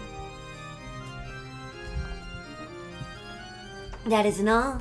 Things are gonna get even worse. See? Move 1, move 2, move 3. And then you're cornered, Natsuhi. Gop whispered something into Beato's ear. Beato's mouth slowly widened into a grin. Erica bringing everyone together is actually convenient for us. All darkness outside the range of observers belongs to us demons. This may be the only time to make that move. Okay. I'm on that one and I keep taking weeks-long breaks because it's so fucking upsetting. Yeah, my first time through it was brutal. Mm-hmm. Runaway's face is so bad. I love it. I think it's beautiful. Rikishi can draw young men, old men, and anything in between just looks a little bit awkward. Yeah. Well, Runaway's age is also described inconsistently. Mm-hmm. He is upon introduction described as a young man, and then every moment since then he's described as middle-aged. He's like Tomitake in that way. Where he's like 30, but everyone in the game is a child, so they're like this old man. Yeah.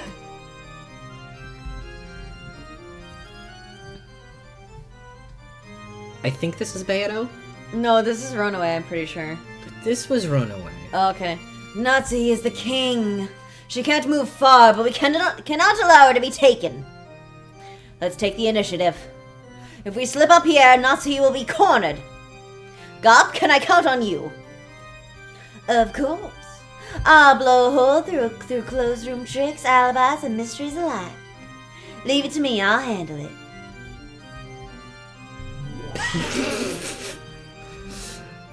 I love that. Gop was swallowed up, along with the chair she sat in, into a pitch-black hole that opened on the floor and then disappeared. After that, a hole opened on the ceiling and spat just the chair back out, returning the place to the way it had been. The loud thud of it hitting the floor, that's so good.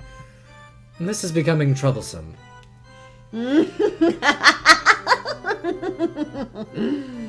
I see. Against Lady Lambda Delta, even I am nothing more than mere peace. So in this early game, I must worry more about expansion than losing or taking pieces.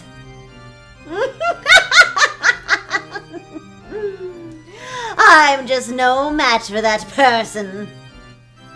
I won't let her do that. Natsuhi's the final master I will serve. There is something existentially horrifying about the concept of pieces that know that they're pieces. Mm-hmm. This is something that, like, I don't know. It's something that, like, this game really brings into focus in a way that, like, previous games have kind of not dealt with. Like, the most we've seen is, like, there's, I think in episode 3 when they bring a couple pieces in to, like, testify about things. And they're, like, not really sentient. Mm-hmm. I think it's episode 3. It's for episode 3, yeah. Like, Avatrice, like, revives Hideyoshi to Right. give testimony. Right, but it's like, it's sort of, he's just sort of this, like, conduit for, like, it's not, he doesn't strike you as, like, a person, you know? And, like, there's something so much more horrifying about these, like, these apparently fleshed out characters who are also completely aware that they are pieces under the control of a game master. And there's just something about it. There's something about it that's just really... Yeah, like, it's Kennen flavorful. and Shannon are, like, they're like mildly aware of being pieces. Like, they don't think of themselves as pieces, they think of themselves as furniture, but they're aware Right. they're aware of the games in the Golden Land. Yeah. But they are, I think, they appear to have free will within the context of the games, or at least they appear to understand themselves as having free will within the context of the games. Whereas, like, this seems more like, I'm a piece controlled by the game master. Mm-hmm. Yeah, like, Angie also had a bit in episode 4, her thoughts on being a piece. It's just so... Erica is a really interesting example in that regard, because she, like, embraces that role. Mm-hmm. She's like, and I'm gonna be the best piece ever. I'm gonna be so good at being moved around and not having free will, and like, I mean, like Bernkastel kind of, she has like Sims autonomy.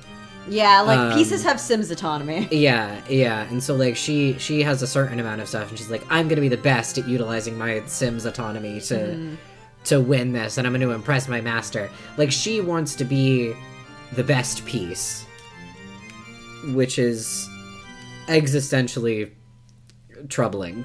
And the way how she's like that is actively causes the breakdown of, like, the immersion of the world that everyone is in, and makes it obvious that the people around aren't real people.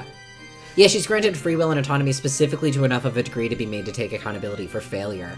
When you put that in comparison to, for example, when earlier, when Bernkastel is like, see, Battler, I made your piece look really smart, where she takes full credit for anything done by Battler's piece, as compared to Erica, who she seems to is on a free roam mode. Yeah, she keeps her on somewhat less of a short leash, specifically so that when she fucks things up, if Erica does things right, Bernkastel takes credit. And if Erica fucks things up, because if Erica does things right, she's like, yes, you're my piece, you're the clone of me, you do everything right. Also, Roomba I'll say, versus please don't drone. do too many spoilers, because this is a for people who haven't played. Yeah. No spoilers have been no real spoilers have been said, but I feel like we're going to start getting to territory of spoiling some stuff. Yeah. No, this is the piece you'll never be able to allow to take. Fuck. I'm sorry. I always do it when there's a goddamn scene transition. So long as she has contact with me, Beatrice. Krause's room was empty. The bed was too. But massive bloodstains similar to the other crime scenes remained. But there was no corpse. Nope. Then he isn't dead. Maybe not.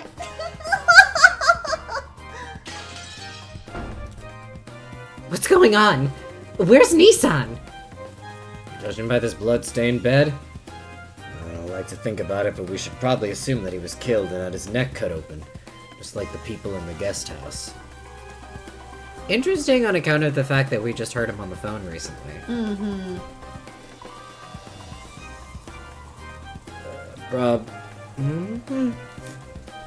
Probably. Judging by the amount of blood lost, it's hard to imagine that he's okay. But... oh. Where did Krasima go? Or, no, it's probably Shannon. Where did Krasima go? Large amounts of blood stained the top of the bed, but there were no similar marks on the floor of the room. It is, in a weird way, kind of cute that they're clearly enjoying themselves in their own way. Yeah, I'm glad they're having fun on their date. Turbo murdering all these people. Whether Krause had been seriously wounded and wandered off somewhere, or killed and carried somewhere, they had no clue where this somewhere might be. Natsuhi knew. Though Krause had been sounding far from his best over the phone, at least he hadn't sounded like he was on the brink of death. In other words, these bloodstains had to be a setup. That might not even be blood. However, just what was that man thinking? What's this supposed to be? What the heck? So on the first Twilight, there were 6 sacrifices. This is genuine speculation because I remember very little about how this episode actually works. So I'm saying this not as a leading thing, but it is interesting that Krause could be... Here's the thing, this very episode, they gave us a way that Krause could in fact be dead. And there was actually something kind of suspect about the phone call where the phone was allegedly handed off to Krause. Oh yeah, because there's the tape recorders. We were introduced to the concept of the tape recorders earlier this very episode, and when the man from 19 years ago handed off the phone to Krause, he said, Krause's eyes and ears are covered, he can't hear you, he won't respond to you. Which is a very... interesting, because Yeah. why would you... I would cover the eyes and ears specifically, but not the mouth. Well, I suppose so that he could provide proof that he was actually Sure. kidnapped. But in one of the easiest to fabricate ways to accomplish that. Like, making a tape recording of somebody... They fucking pull that in Ghost Trick, don't they? Mm-hmm. Like, that's a very classic way to fake a kidnapping, particularly when you've already killed somebody. So it's not impossible that Kraus is in fact dead. And like I said, I genuinely, I don't know whether that's actually the case. That is sincere speculation on my part, but it is very... They gave us all the pieces such that it's really not impossible. Kraus had an ingrown toenail. Is this anything? Was Kraus seen Nissan in the habit of locking his door? We came in without unlocking it. Fuck, you can't have these two characters talking each other. They're doing it to you again. Yes, Kraus-sama also has a habit of locking up. I do think it's funny that I never noticed that the voices were especially similar because they never spoke to each other. Yeah. Until it happened in 4, and I was like, oh shit. And they're talking to each other a lot, and I was just like, fuck. It just, like, didn't register to me at all. At this house, Madam has ordered that all non-public areas be locked. I would probably have that if they made Goda and Runaway ever talk to each other, because the differences between them are not large, I'm finding. How many keys can unlock Uncle Krause's room? In addition to the one key Krausma held, there's the master keys. Oh, all that stuff about keys is a pointless argument. Did you forget that Genji-san is already a victim? His master key is missing. That means all the locks in this mansion are meaningless. How boring. In other words, no closed room murders have existed or will exist in this mansion. Sheesh. This is getting to be a pretty boring mystery. Erica laughed off this murder in disappointment, as though it was something she was watching on TV. I can't understand it. Why is her world so different from ours? It's almost like she's in a separate dimension from us. She basically is. Jessica also. She's shit-talking Lambda. This is something that I love conceptually about Erica when she does this. She's like, constantly like, This is such a third-rate mystery. or being like, It would be a third-rate mystery if you did this. like, one of the first fucking things she says at the crime scene when Battler's like, don't fucking stay out of here. She's like, In a third-rate mystery, this kind of person would be the culprit. So just so you know, if you make Battler the culprit, this story sucks. Just as a warning. which, like, whether that's Erica acting autonomously or whether it's Bernkastel speaking through Erica, that interpretation is funny. My interpretation is that Erica trying to point out how cool and good of a piece she is like, oh, this is nothing to me. Yeah. Erica, Cinema Sins ding. Exactly. Like this in a bed. Yes, that's right. And just like George, her neck was cut. Jessica. It's hard to do an understated Ava. Let me be with Jessica. I haven't even seen Jessica's face yet. Jessica! Wait up, Natsuhi-san! What the fuck? What? What have I done? Wait up, Nazi-san! The culprit might still be hiding nearby! It would be dangerous to let her be alone. I'm surprised this doesn't happen more often. I sometimes get the thing where I assume lines will alternate. Mm-hmm. And so I will just, like, if you said the last line, my brain is like, well, mine must be the next one.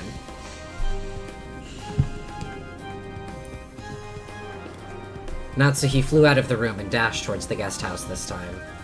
It was only natural. Natsuhi still hadn't even seen Jessica's dying face. Everyone probably thought that. Of course, even Natsuhi was half thinking that.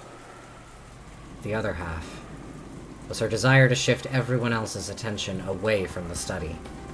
Strange crimes had occurred, the gold had been discovered, and some relatives had even recommended Baffler to be the successor. even in these twisted circumstances. She had to protect Kinzo's secret. Kiyoshi's topmost jacket buttons are starting to register to me as pasties. They are positioned exactly like nipples. That is true. If my head is going to be racked by this suffering anyway, please just let my head explode right now. Sorry, Natsuhi, it's not episode 4 anymore. That way I won't have to suffer any longer. That was episode 4, right? Yeah.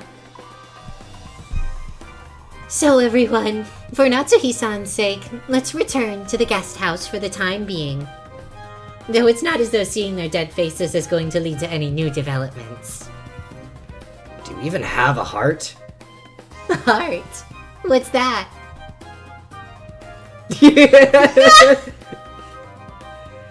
Just seeing her daughter's dead face wouldn't bring Jessica back to life, nor would it heal Natsuhi's anguish. On the contrary, she would probably wail, wasting a considerable amount of time before being able to think properly again. This probably sums up Erika's screwed up argument. Just seeing their dying faces won't lead to any new developments. Like hell it won't. Beto's pieces have already brought about a really interesting change.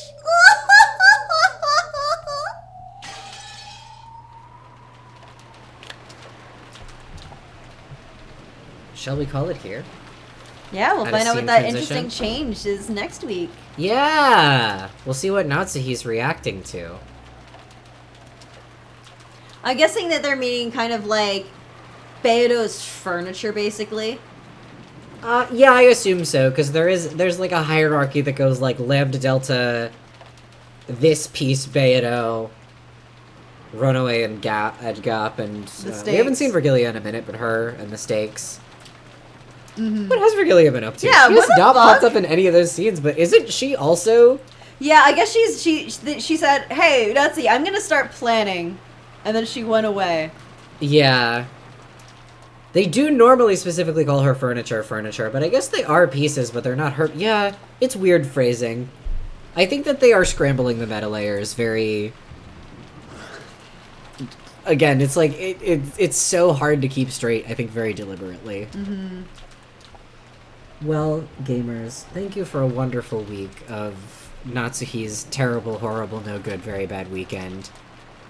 We will resume Natsu's again. terrible weekend at Kinzo's. Natsuhi's terrible weekend at Kinzo's. Natsuhi's dogshit weekend at Kinzo's. It was a pleasure having you all, as always. And also everyone new who was able to show up. Delighted to have you. What a... Torment Nexus of the Golden Witch. Torment Nexus of the Golden Witch, truly. We will, to the best of my knowledge, be back next week. I don't think there's anything... Yeah, I think I always, everything's like, good for next week. I always say that, but then I'm like, I don't know, what if we actually have 10 million plans and I forgot? What if the world explodes? What if the world explodes? What if the world was made of pudding? Did we think about that? But yeah, I think we'll be back next week with more of this wonderful time. And I will be excited to see all the lovely things that happen next. I'm sure nothing bad will happen again after this. This is it for the Umineko Torment Nexus. Nothing bad happens for the whole rest of the game. The interesting change that Beodo's furniture has brought about is that they threw a party. Yeah, they threw a party and everyone was niceys. Yeah, everyone's back alive. Yeah, it's all good. Yeah, Beodo is the endless witch. She brought everyone back. Yeah, so it's literally fine. And they're gonna throw a birthday party for Natsuhi. Nothing bad ever happens to the Yoshiramiyas. Have a good one, guys. Bye. Happy International Women's May Day, you crank it thrice, yada yada yada. etc. Have a good one.